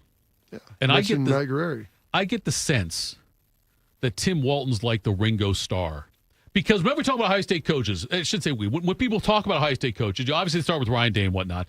But it's, even now it's like it's obviously Hartline, it's Patricia, it's Larry Johnson, and it's and also too, he does a hell of a job. Yeah, Tim's phenomenal. Tim coached in the NFL for 20 years. Right. I'm saying I don't think though, but I don't. He played here. I don't know if he gets. Like Tim's son is like a little older than college guys. Like he's seen a lot, man. I think this year he'll get the credit he's owed. And I'm not saying he's been disregarded or something like that, but I'm just saying that this year with this defensive backfield they've got, the level of talent they have, and the fact that Caleb Downs will be a top 10 pick in the NFL draft next year, this is going to be a great year for Tim Walton. Yeah. It'd be greater if they win another title. Like that's what he's worried about. Like he wants to get drafted and all those other things. Yes. He doesn't care about anything else than that other than winning. I mean, that's what it comes down to. That's why that's why you do this. Sure, but I think though that he just doesn't get the credit he deserves. Maybe not from you. You know what, Bobby? That's absolutely right. It might not be. I give Tim Walton a lot of credit. It might be just for me. I don't hear a lot of credit given to him publicly, I should say. Maybe that's accurate. That's where I'm going. Last year Jim Knowles, everybody talked about him, but right. Knowles and Chip Kelly got a lot of talk. Tim Walton works really well with Matt Patricia. Like they've got a great relationship. Him and Guerrieri, those guys do a great job. And when Caleb was elected captain, all three of them were in on his phone call. Oh, they were? To his family, to his parents, and so it's a big deal. But I think that speaks to kind of those guys' relationship and how they all operate together, and they work pretty well hand in hand. How's that? Okay, so the three coaches are on the call to the parents, right? Is that what you're saying? Okay. Yeah. Does Caleb know before that or after that? No, they knew. He knew why they were calling. So Caleb knew. So Caleb knew what was going on. So tell his mom that his mom and dad, that he had been elected captain at Ohio State and how big of a deal that was. Here is Caleb Downs talking about preparing for multiple positions. Just continue to learn how to see the games from multiple views. See it from 15 yards, see it from 5 yards, see it from 4 yards, see it from 8 yards. I feel like that's a big thing that not a lot of people talk about, just being able to see the game from different viewpoints to allow yourself to play fast in any position. Do you think fans appreciate that? No. Grasp the difference between quarterback and safety? Not even corner, just different elements of playing safety. Like Caleb has played some nickel this year. Like they've got different packages when he moves around. Played deep safety, played weak safety. Like it all looks different. Right. You're seeing the same thing, but from a different angle. And so I would equate this like it's like looking at your house. If you look at it from the front, it looks like one thing. You look at it from the side, and you don't ever see the front. Yeah, you know that it's there, and you may have a conceptual idea of what it looks like, but that's not how you always view it.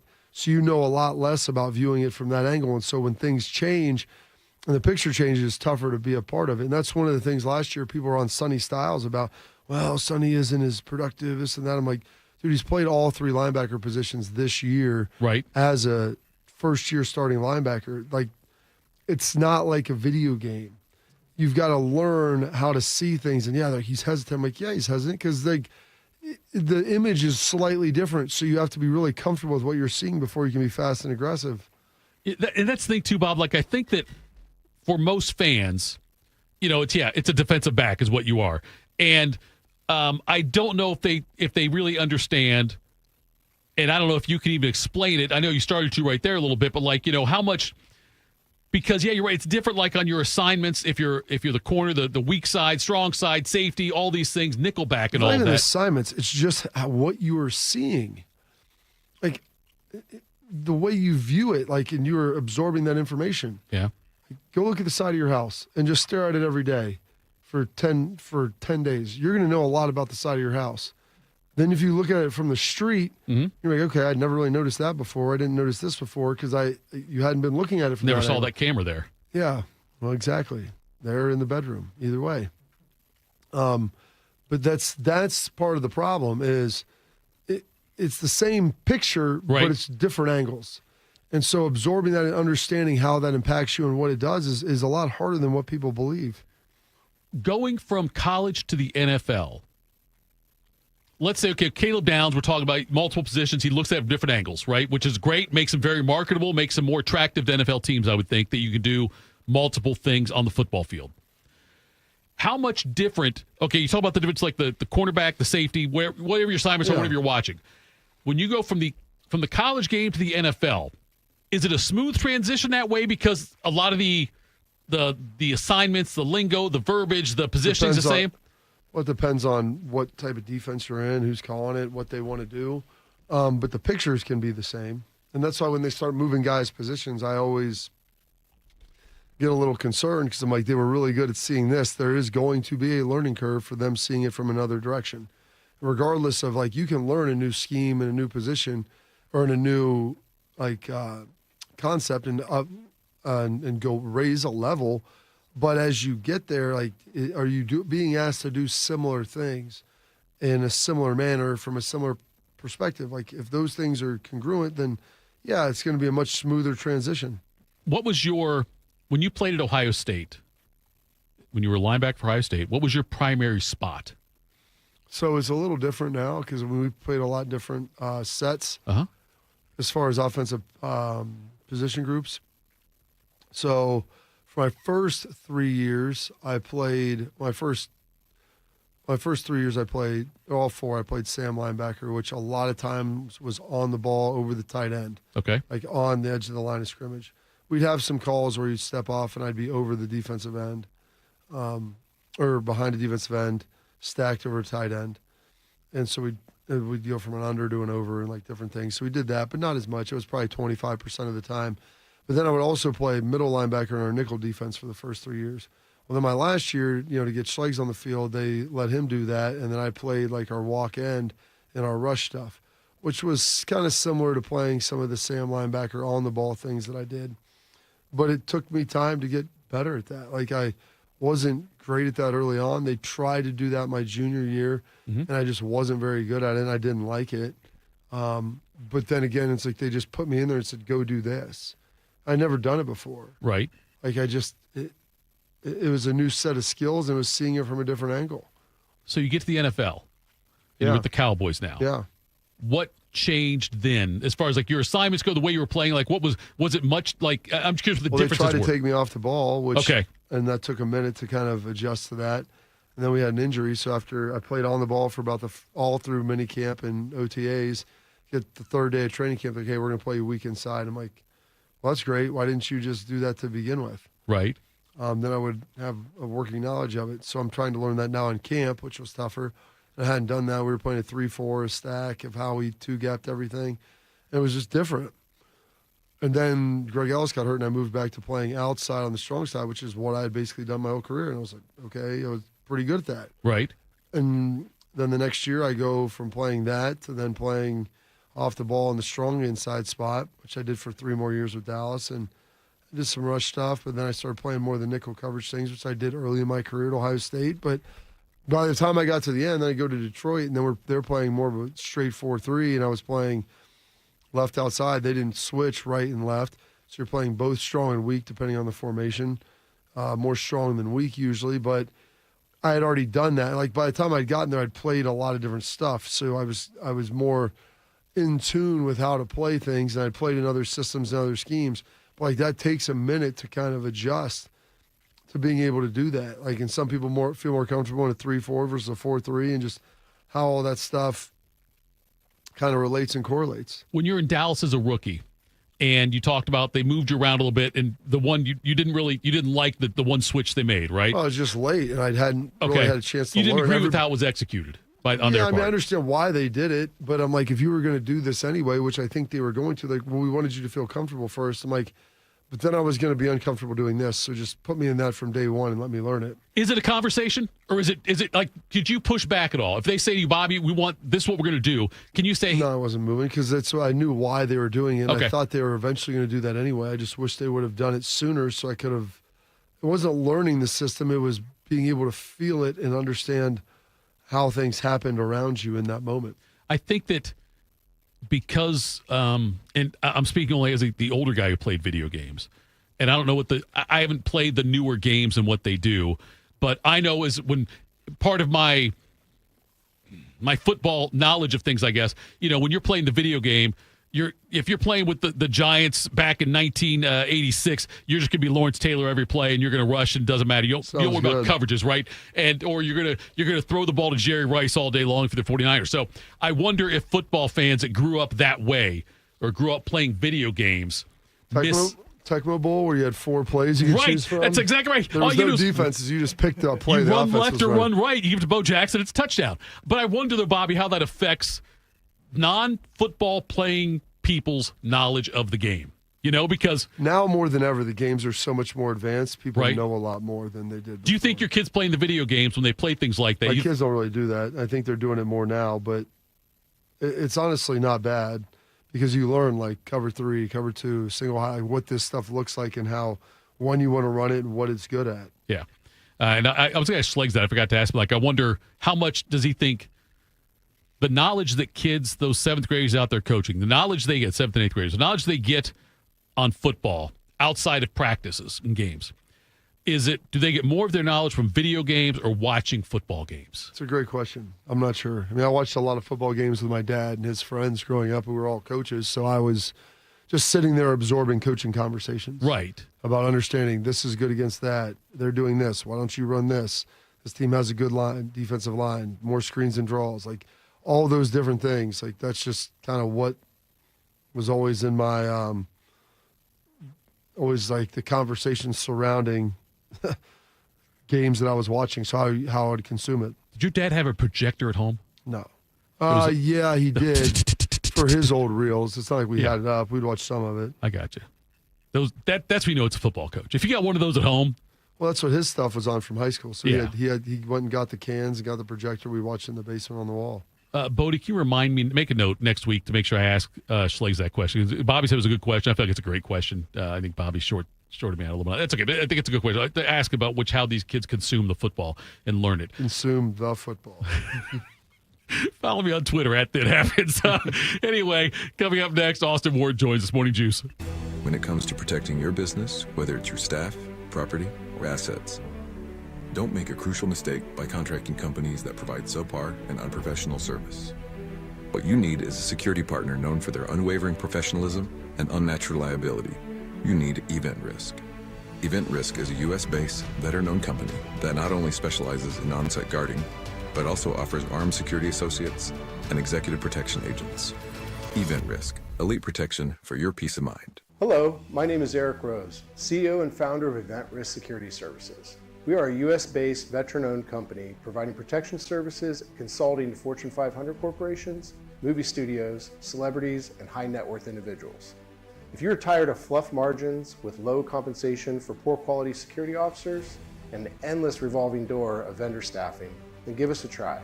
For virtually the same cost, we can then address what keeps you up at night. Visit EventRiskInc.com. Hey Max, you look absolutely dashing in that purple tie.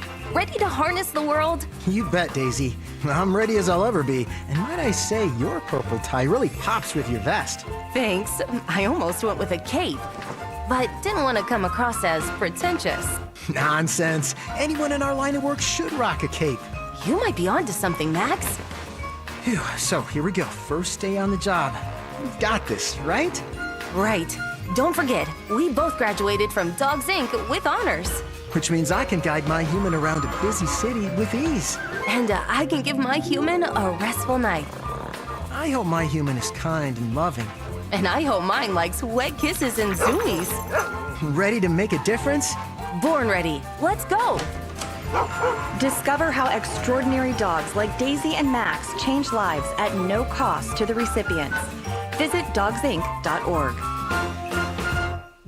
In honor of all those we've lost to cancer and those still fighting and thriving, like basketball analyst and cancer champion Dick Vitale. I want to beat cancer. I'm going to beat it. That's no doubt in my mind. I'm going to win this battle. Defeating cancer will take all of us. Join our team to help fund game-changing research that saves lives. At the V Foundation, V is for victory over cancer. V is for victory over the odds. V is for victory over health disparities, victory over setbacks, victory over the unknown. V is for victory over giving up. Don't give up. Don't ever give up. Donate to the V Foundation to join our team and help save lives. Cancer can take away all my physical abilities. It cannot touch my mind, it cannot touch my heart, and it cannot touch my soul. 100% of donations fund game-changing cancer research. Donate now to the V Foundation at v.org. We build a brand new studio just for Bobby, and Tito has already ruined it just by being here. I'm pregnant. This is Morning Juice. Morning Juice. Tito. Carpenter. Bodie. This guy. A guy who considers himself the mayor of Laramie, Wyoming, who holds the shuffleboard record at the Ranger, and most impressive, the commissioner of the Central Ohio two-man scramble league. Here's Austin Ward. Not to mention the fact September 13th, a big day. He's fighting Terrence Crawford. Canelo Alvarez joins us right now here between us on Morning Juice. Austin's part-time job is as a reporter covering Ohio State football for us. Austin, good morning. What did you glean from yesterday's media availability with the defensive backs? Well, first of all, I'm going to have to cancel that fight because I've got to cover Rufus versus Brutus. That's right. The rematch in the horseshoe. Yes. Yeah. I mean, that's I don't think that there's going to be any drop-off. At least there's none expected here, and there's a lot of confidence from McRary and Tim Walton that they're going to be able to maintain the BIA standard back there. We didn't get a chance to talk to everyone in that secondary and guys that are going to play, some fairly prominent roles, thinking about Malik Hartford and Jalen McClain and, how their training camps have gone, what their summers were like, because, McClain got an Iron Buckeye Award. There were Dudes of the Week honors for Malik Hartford at times. And, they're both going to play alongside Caleb Downs at safety. Aaron Scott pushing to be that third corner, get a lot of work. We didn't talk to him. Bryce West trying to back up Lorenzo Styles at the nickel. Would have liked to hear some from him. I don't mean any of that as a complaint, because the four that we did talk to are some of the best. Caleb Downs is the best defensive player in America. I think the best tandem of corners is probably in the country. We're talking about veteran experience and high-end potential between Jermaine Matthews and Davis Nigbinosin. And I really think that, there have been some questions and some skepticism about Lorenzo Styles at nickel. I think he might this year be one of the biggest surprises for anybody. We'll see if that plays out when they start the season against Texas, but he's going to be out there for snap one in the nickel. I think you look back at the times when he was playing in dime for Ohio State a year ago. Yeah, he gave up some completions, but none of them were really over his head. They weren't truly costly mistakes or anything like that for Ohio State. And if you are, Bob, you might be able to vouch for this. If you are the fifth or sixth defensive back on the field for Ohio State or any team, that's probably where a quarterback's going to try and go. It's not a surprise if you do give up some completions, but it's encouraging if you don't let them become really to the detriment of the overall structure of the defense and end a drive with a touchdown. So I think he's had a chance to learn from those experiences and grow from those experiences. And whoa, grower versus shower? Maybe it's recency bias. Big grower? I think he's going to be good. Big grower? I mean, I think so. But also, he's showing pretty well. I think this offseason has continued to work for him. Both Lorenzo and Sonny Styles continue to really flash that work ethic. And, I don't know. Maybe I'll be wrong about that, Bob, but I do think that there's reason to be really optimistic about what Lorenzo can provide in the nickel spot as well. So I talked to you yesterday before you headed over there, and I was hoping you'd ask Tim Walton about the lack of maybe attention to suggestions that they make in their coaching with some of the younger guys. Did you get a chance to ask him? Did you even direct it as for me if you wanted? No, Berm was over there with OG Walt, and I got distracted. And here's why. Distracted. Yeah, you're a professional, Austin. No, I try to be, but then I see a shiny new object and I can't help myself. Jermaine, Bob, have you seen Jermaine Matthews' thigh pads? Oh yeah. I feel when I saw the ghost face from Scream on that thigh pad, I couldn't stop talking to Jermaine. How do you decide that Scream is what you want to get on there? Like, one is the state of Ohio. He's a very proud Buckeye State native. And the other is Ghostface. And, the first Scream 1 came out when I was like, I don't know. I was scared when it came out. And I didn't realize it was a parody and satire of horror movies. And I was like 13 years old and losing sleep over Ghostface. And that came out 30 years before Jermaine was born. It's like, how did you determine you wanted this? And so I did get distracted and didn't get to ask OG Walt that question for you because I wanted to know about the pads from Jermaine. And he said that Ghostface is his alter ego. So if that doesn't get you even more excited about what Jermaine is going to do at corner this year, then nothing will. I think Ghostface actually stabbed some people in the movie, so the shankability element might be there. That's what I'm saying, man. That's what we've been looking for with the wild card, and now we've got it. And if you couldn't, and Davison also said at one point, he was asked about Jermaine's leadership, and he said, "Man, Jermaine gives me life." And I said, "You know what? Me too, Davison. Me too. I bet the one person who wants Matthews to shiv somebody in a game is probably Robert Reynolds. So stop talking about what he did in Wisconsin. It'd be the worst thing an Ohio State player did on the field. It was, let's say, extra. Austin, hop in the hot tub time machine with me. Go back to before the spring game and what your biggest concerns were or biggest concern about this team was, and compare it to what your biggest concern is right now. Is it the same? Is it different? Yeah, good question, Tito. I think we were definitely talking that week about depth on the defensive line, but more specifically defensive tackle. Ohio State, I think, publicly agreed with that, and they didn't find anything in the transfer portal at that time outside of another defensive end in Bo Atkinson. He's had 3 weeks from the program. He has the black stripe off. He's going to play for this team, but that's defensive end. And defensive tackle, I feel like they've changed the perception about what they can become more than any other position group on this team throughout training camp. But then I kind of go back and forth because 1 week you're hearing about Eric Mensah making a lot of the reps, and then the next you've got Jarquez Carter flashing as a true freshman. I believe Jason Moore is dealing with a little bit of a minor injury right now. So the fact that Edric Houston went down on day one and, they've got him, he's ready to go against Texas, but you've dealt with some of the, minor-ish injuries. They're all minor if they don't happen to you, but that is a place where Larry Johnson is saying they have enough bodies, but they're not that experienced, and that's a fair way of putting it. But it is a question still legitimately about the depth. At the top, you have Edric Houston and Caden McDonald ready to go. They're going to play a lot against Texas, and they're going to play at a pretty high level, I imagine. You can't do that over the course of 16 games. I think they pushed it to about the limit, even when they had maybe some more guys that they could lean on a year ago with Tyleik Williams and Ty Hamilton. They just counted on them so much, and those guys had put in so much work and time and effort over multiple years at Ohio State to be ready to play 600-plus snaps and to play in as many games as possible, even when Tyleik was dealing with injuries. I think that has to be the spot where you're looking at if you're Ohio State still. Everywhere else, I think it's pretty well established who's going to be there, even for a team that loses 15 guys to the NFL, that has 8 defensive starters that have to be replaced. You look around this lineup, and it's not hard to necessarily put together a depth chart and and feel pretty good about that if you're Ohio State. But it is that next wave of defensive linemen, I think, where you have to continue to look at the Buckeyes.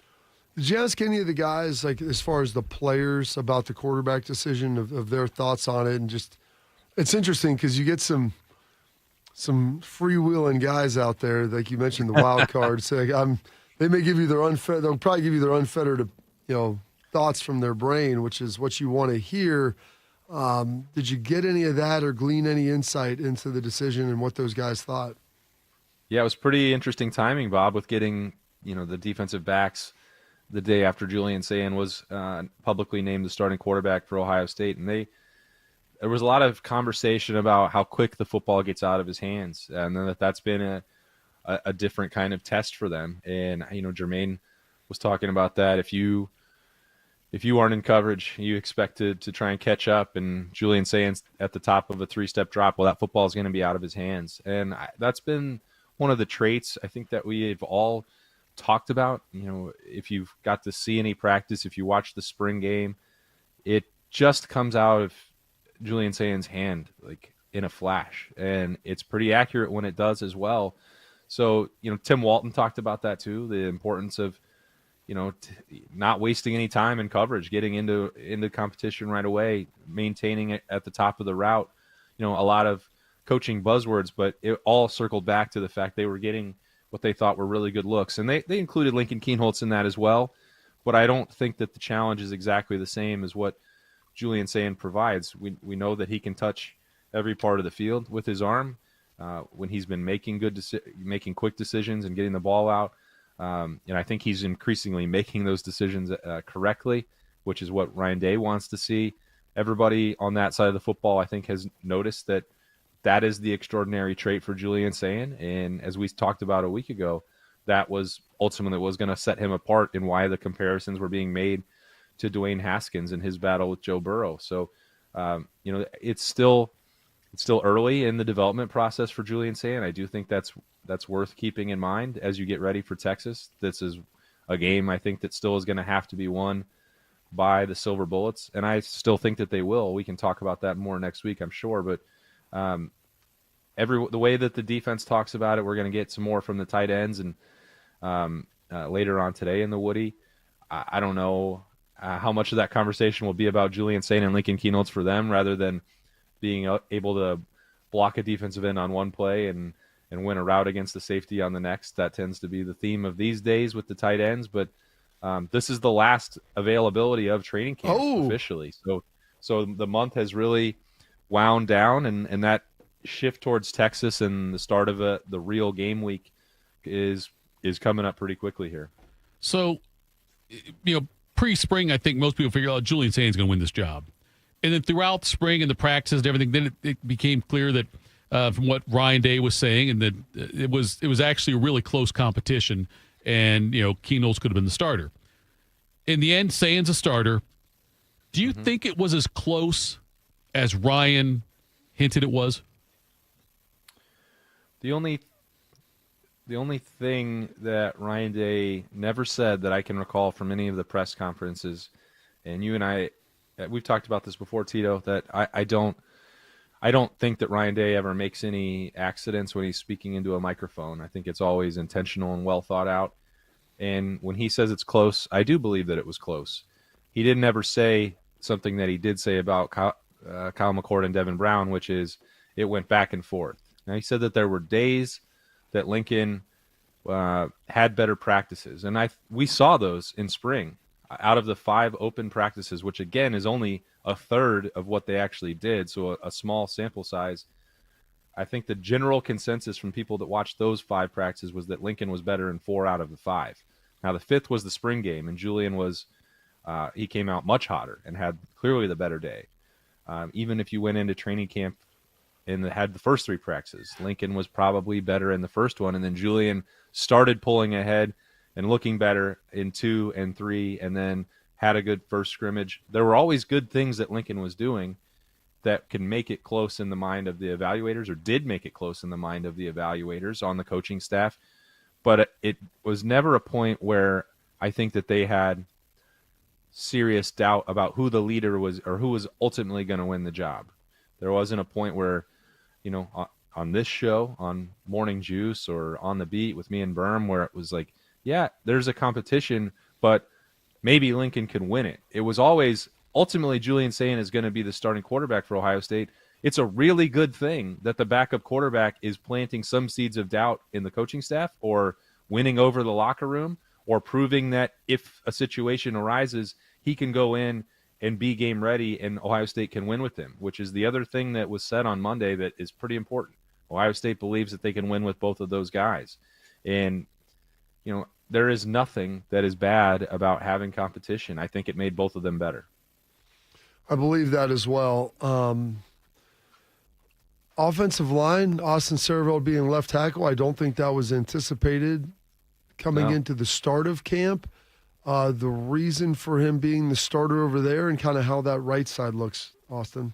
Yeah, I think certainly didn't think going into training camp, Austin Cervelt was going to start, and I think it was pretty clear that he needed to be at tackle because of what he's become physically, because of the value as a leader, which the reliability that he's shown playing out there on the edge and the surplus of talent that they appear to have on the interior with not just Carson Hinsman, Luke Montgomery, and Tegra Shabola, but then potentially Josh Padilla, Gabe Van Sickle, Jake Cook, some other guy. Like they really have a surplus of options that they can get to at guard. And Austin Cervelt had been one of those that they would consider at times. And it was like, no, he needs to be a tackle. And then after a week, it became he needs to be at left tackle. And Ryan Day talked about this with, he asked Tyler Bowen what he wanted out of that position. He looked at Mick Marotti to try and get a physical evaluation. Does he have the size, strength, tools,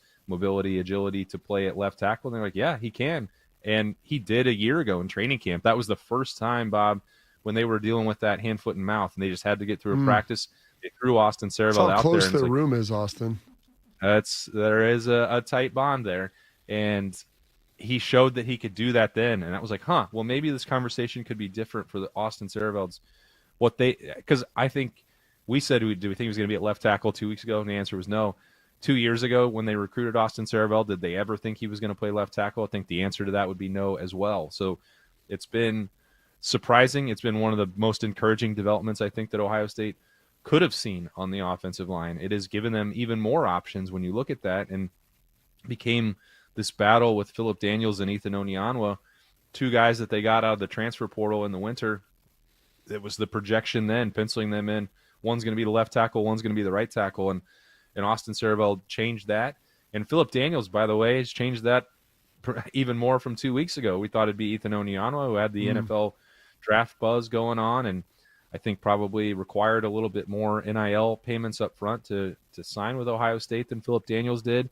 And Philip Daniels has just been, Tito asked about a position group in camp. If there's been one individual that has done the most to boost their stock in training camp, it would have to be Philip Daniels, who I think at this point will more likely than not start at right tackle against Texas. So that's a big deal. I think they're both going to play not just throughout the season, but probably in the Texas game. I don't know exactly how you script that, if it's going to look similar to what they did with the guards during the playoff run or not. But there seems to be benefit, in doing so in a way that, historically, you think you have to have five guys on the offensive line and let them build that chemistry and keep rolling. And I don't think that Ohio State will do that, because they are now in a position where they have 7 or 8 guys who they believe are starting caliber offensive linemen. I think it's going to look pretty much how we projected in the other spots at guard and center with Hinsman and Luke Montgomery and Tegra Shabola. But the picture at tackle has changed pretty substantially from what we thought going into camp. I was being very petty at the beginning of this podcast, at the beginning of the segment here, because your podcast, The Beat with Austin and Berm, available on 10 TV Plus app, is putting up incredible numbers that, Bob and I want to have better numbers, but you and Berm's thing, and so I wasn't going to bring it up, but your podcast does very well. Matter of fact, a lot weller than ours. The Beat with Austin and Berm, available on 10 TV Plus app, but Bobby's playing Top Gun today. He's going down to right pat and hopping up on one of those fancy Rickenbacker. Rickenbacker, sorry.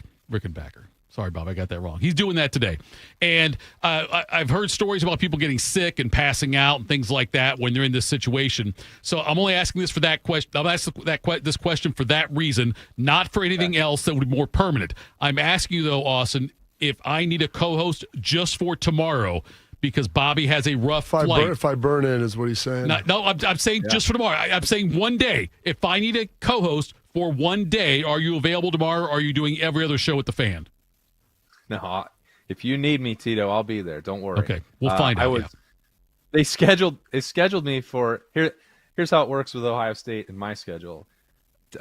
Timmy and Fish had me on filling in for Rothman and Ice tomorrow afternoon, 12 to 3. I said I can't be there. Ohio State's got media availability. They're practicing in the afternoon. They should know that because Jerry sent out a list of when the media availability was. Scheduling is not our greatest strength here at 97.1. That's fair. Then and then Ohio State's like, no, don't worry, we're going to move that to Wednesday. But they had already altered the schedule, so now, Tito, I don't have a show to do on Thursday. We go. So if anyone needs me, I have the bat phone on standby. That's good. But nothing. Bob, just remember we asked you first. Okay, I'll stay in there all day if I know you will. I know you will. I know. He's the hardest working man out here. He's Austin Ward. He is one half of The Beat with Austin and Berm, now available on 10 TV Plus app. It's a great podcast, but also listen to ours and nonetheless. Anyway, thank you, Austin, for the time, but we'll talk again next week as we get closer to game day. All right, see you, boys. All right. Think you know sports trivia. Here's your shot to score tickets to Ohio State, Texas. Winner gets 2 passes to participate in the Big Buckeye Kickoff Trivia Contest Friday, August 29th at the Owan Lane. No win, no problem. You can grab your passes, though, for $60 or $30 per person at 971thefan.com. And Bob, you didn't see the hand signals going on between the producer and I, but I told him I wanted to take the 10th caller. He wanted to do the first caller. So the first caller, 614-821-1460. 614-821-1460. Caller 1, because Bodie doesn't want to go through 10. Caller 1 gets a couple of passes there, a team entry, if you will, to the kickoff trivia contest. That's next.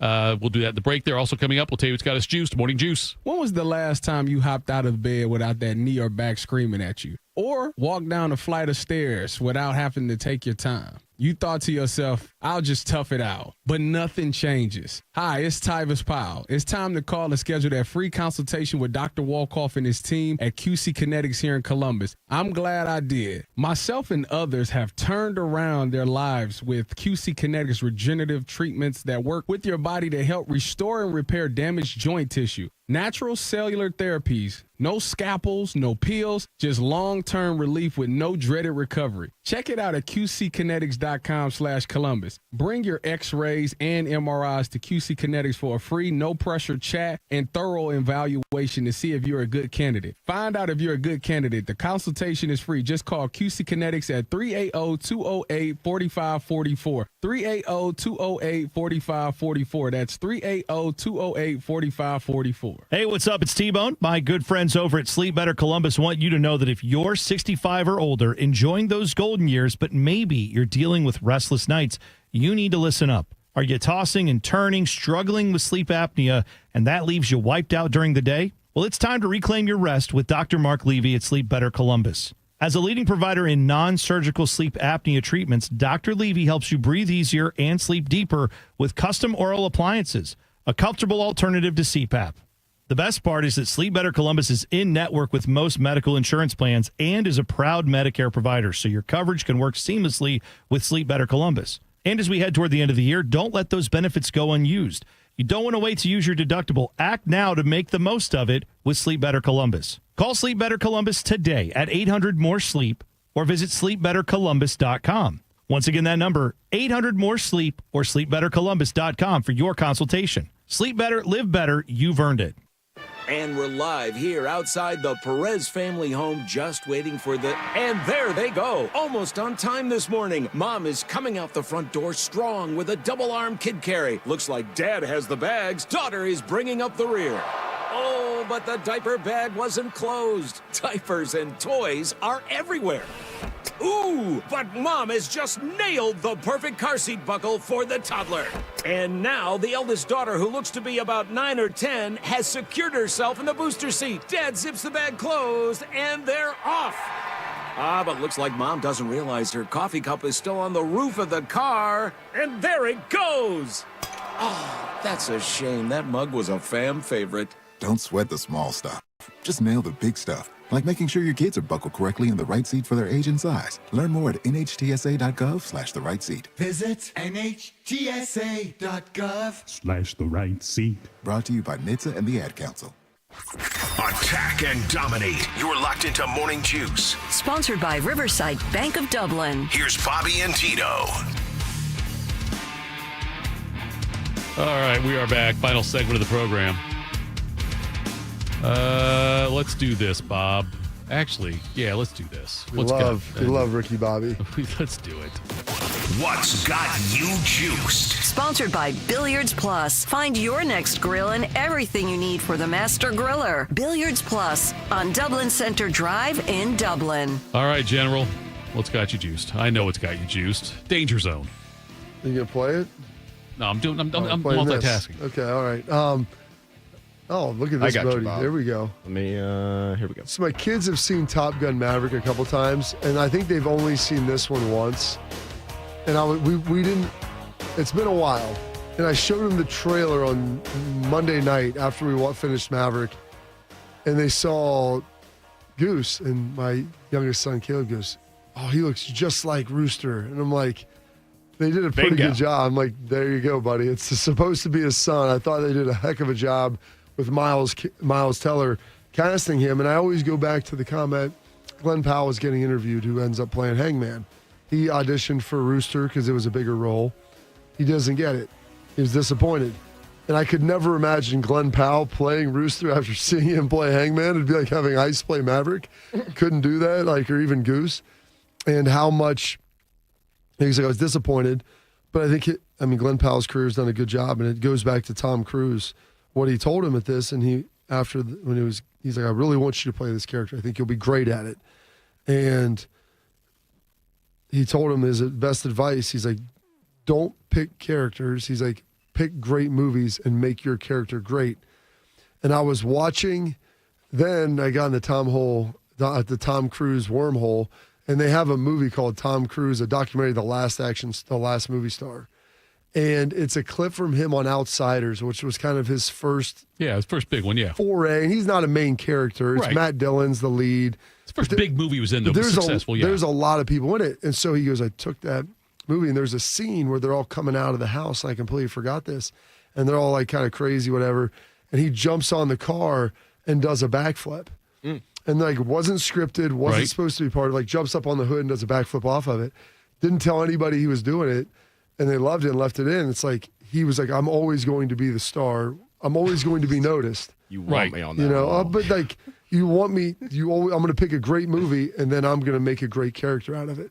And because that way everybody's seeing it. What's the point of having a great character in a terrible movie? And so he's like, I'm going to pick a great movie and then be a part of that. So that was always his methodology. Super excited for the Blue Angels flights today, flying an F-15.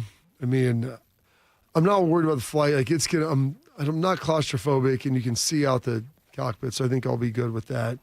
But I'm pretty excited to be able to do this. Very honored to be able to do it. I'm excited to talk to you guys about it and give everybody a debrief tomorrow of how it goes.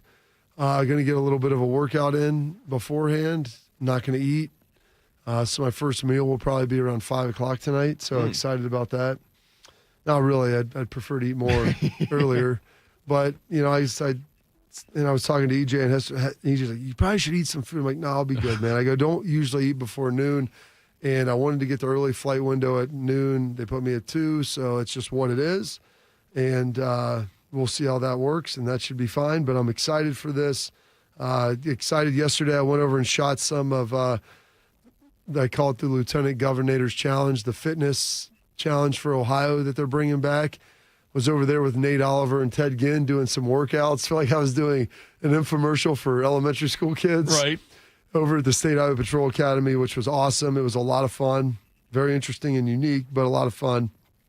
And so just had a lot of stuff going on this week, and then high school football is going to be this weekend. So it's one more day in the can. Wednesday, I always say, when I was in college, Bodie, I considered Thursday the first day of the weekend. So nice. I think Wednesday's the first weekend night. If you're young, that's how I look at it. You're running buying downhill. that Bo Bishop First Friday thing, It's huh? but like it's first Friday, second Friday, third Friday. There's nothing else in the middle. Thursday's a great day too, but Wednesday really gets you rolling. So it's just worried about how I'm going to feel. And then I heard this from Rich Rod, and people were worried about. They were worried about Bodie. Like you're doing this, it's going to be hard. I'm like, good. I like to do some hard things. It helps sharpen the sword. All right. The strongest steel is forged from the hottest fires. And heard this little nugget from Rich Rod about West Virginia, and just sort of program. I know it's something they have at Ohio State too, but it got me a little juiced. You know what I mean? Maybe it's not always the best to make it easy for someone. Maybe making it harder for them gives them a greater sense of appreciation when something good is rewarded at the end. That's why participation trophies don't work. If you didn't actually do anything to achieve it, you inherently know it. The harder it is, the greater the feeling of satisfaction. And I tell my kids, if it was easy, everybody would do it. There's a reason why there's only so few. Bodie, what has Schleg's got to say? They try to throw a little wrinkle in there, and you snuff it out, and you knock somebody's junk in the dirt. Why? Because you're blue collar and corn fed. There you go. How about that? They try to throw a little wrinkle in there, but you knock someone's junk in the dirt. Blue collar and corn fed. I love it. That's a T-shirt. Speaking of Mr. Tom Cruise, I've been watching through over the course of the last few months. Been rewatching the Mission Impossible movies. I've only seen through the second. I need to probably watch the rest. You haven't seen three? Gosh, how many is there? 7 or 8? So 3 on. Yeah, I watched the first one. I wanted to get back into it and start rewatching this summer, and I watched the first, and Bodie, the first one came out when I was like 10. Yeah, I'm aware. It came out, I think, in 96, which is the year I was Maybe born. 13, yeah. 25. But what's that? I was 25 and saw it in the theater. But at least you saw it, Tito. We'll take that. I watched the good classics. It gets really good. I feel like, and it's hard because rewatching them now, it's so dated in some ways. When they go to the payphone and he's yelling at him in the first one? Once it hits like that second and third one, though, in particular, I think because the third one is Philip Seymour Hoffman, if I'm not mistaken. They said he's the best villain. He is, yeah. I think it's kind of hands down. Now, I haven't seen the new one, but that's why I've been kind of watching them over the course of the summer, because I think the new one should be coming out on whatever it'll be, one of the streaming services here before too long. So that has me juiced. What also has me juiced, I mentioned this yesterday, last couple days even, I watched the first episode of Mr. Jarrah. Yeah. And the gambler and his Gosh, Cowboys. I've heard that's awesome. The first episode was really good. It was talking about him. Bob, he put $800,000 into that oil. And once that thing started spitting out, I'm buying the Dallas Cowboys. Jerry, I'm buying the Dallas Cowboys. So God bless them. Those first handful of years, they were fun.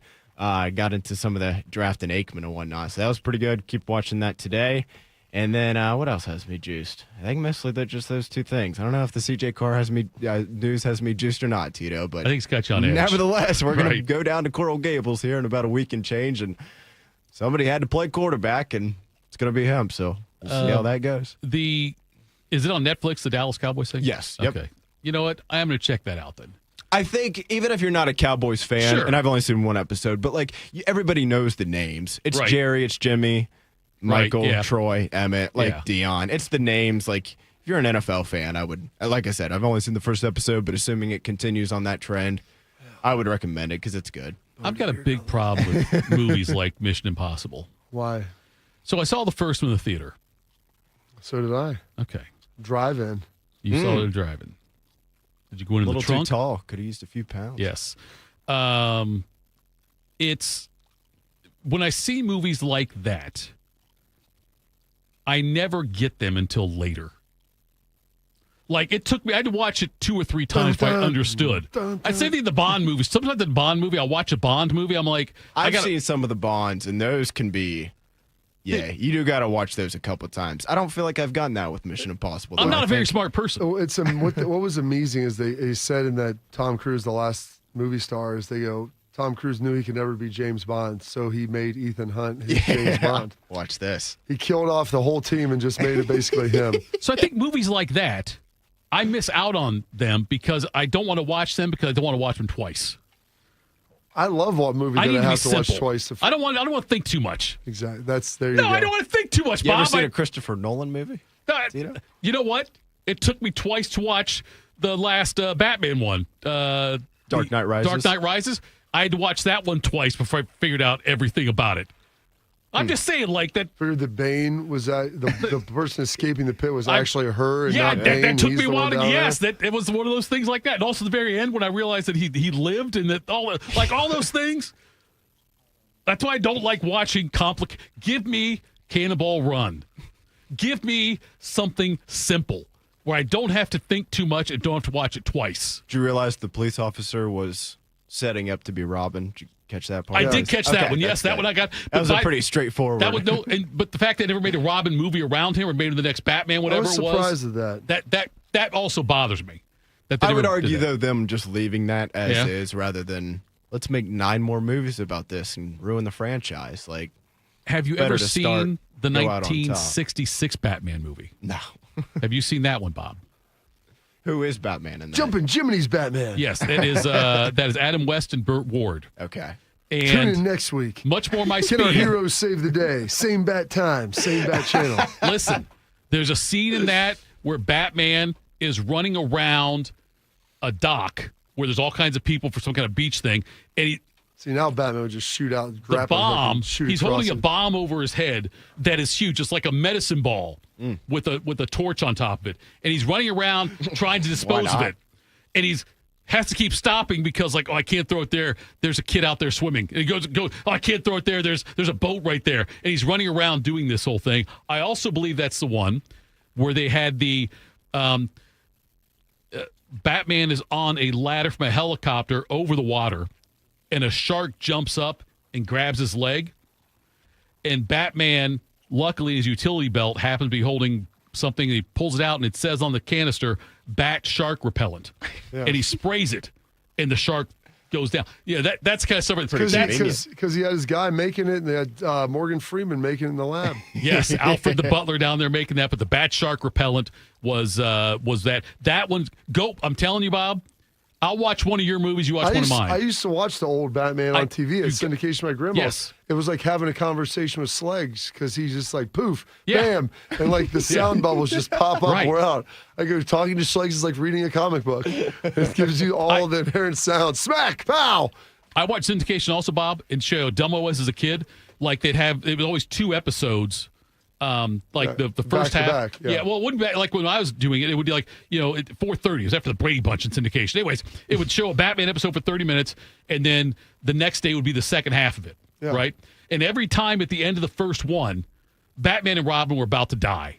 Like they were the one. Can our heroes save the day? Yeah, Mr. Freeze had them in these huge Arnold Schwarzenegger. In these Was it huge, really? no, it wasn't him. In these huge ice cream He things, where they were gonna reprised his freeze to role death. 40 years later.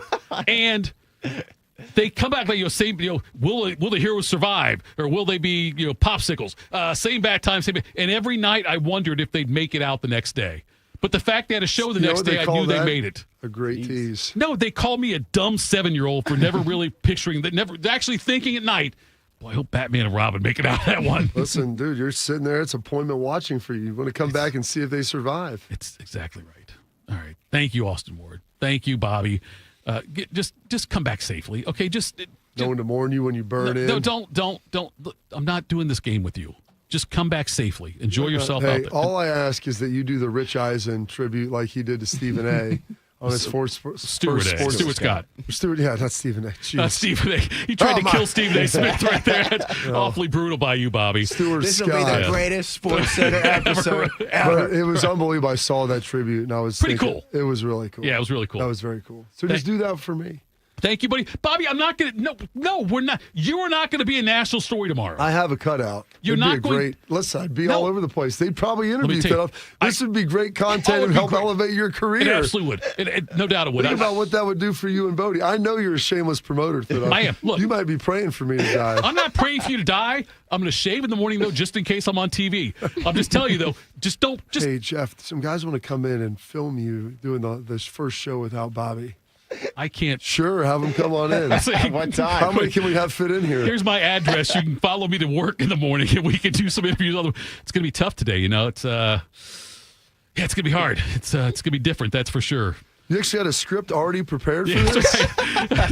Bobby was such a huge influence on my life, turn page over, that anyway, we're going late now. Fish is probably going to fire me. Thanks much, folks. We'll tune in tomorrow, and we'll have Bobby here. Morning Juice. Bobby Carpenter here with Riverside Bank of Dublin Sports Money Report. Every successful franchise in sports has a long-term vision, and behind that long-term vision are the people executing the plan. In the words of the great Woody Hayes, you win with people. It's the same in business and in life. Surround yourself with good people and build strong relationships with those people, and the path to success becomes very clear. Here's Chuck Moore, CEO, and Travis Sanders, president of Riverside Bank of Dublin, on how they win with people. A team's success can be directly tied to the quality of its players, coaches, and leadership. In sports and in business, talent alone doesn't win. It's why we focus on building strong relationships with our clients and why we strive to always offer the best advice, the best products, and the best customer service for our clients. Thanks, Travis. We want them to focus on their business and their people and let us handle their banking needs. Tune in every day for the Riverside Bank of Dublin Sports Money Report. Visit their office at 6300 France Road in Dublin or online at riverside.bank. Member FDIC, Equal Housing Lender. You know a thing or two about the moments in life that matter. You've seized those moments to embrace joy, accomplish great things, and build meaningful relationships. Is it time now to sit back and reflect on a life well lived? Maybe. Or maybe there's more to be done. Maybe this is the most important moment you've encountered yet. By volunteering with AmeriCorps Seniors, you can seize the moment, lend a hand, and get back more than you give. We connect you to local volunteer organizations with opportunities that fit your schedule and match your interests. Through AmeriCorps Seniors, you can support people in times of need and make your community stronger. You can become a companion to your older neighbors, brightening their days with friendship. You can even become a mentor for young people, serving as a role model and enriching their lives. Are you ready to seize your moment? Visit AmeriCorps.gov/yourmoment and get started today. Hey, it's Bobby Carpenter, and Columbus football is back. And what better way to kick off the season than driving home in a tough, reliable 2024 Toyota Tacoma from Germain Toyota of Columbus. Right now, get 0% APR for up to 72 months with 20% down, or lease it for $239 a month for 36 months for 10,000 miles per year with $29.99 due at signing. Head to Germain Toyota of Columbus today on the corner of I-70 and Bryce Road. Your home for great deals all season long. As we wonder why our kids are struggling, someone is getting bullied. As we discuss how to improve their mental health, someone is being harassed on social media. As we wonder why they're skipping school, someone is crying themselves to sleep. Knowing the signs is the best way to prevent bullying. Please just leave me alone. Learn the signs at Sandy Hook.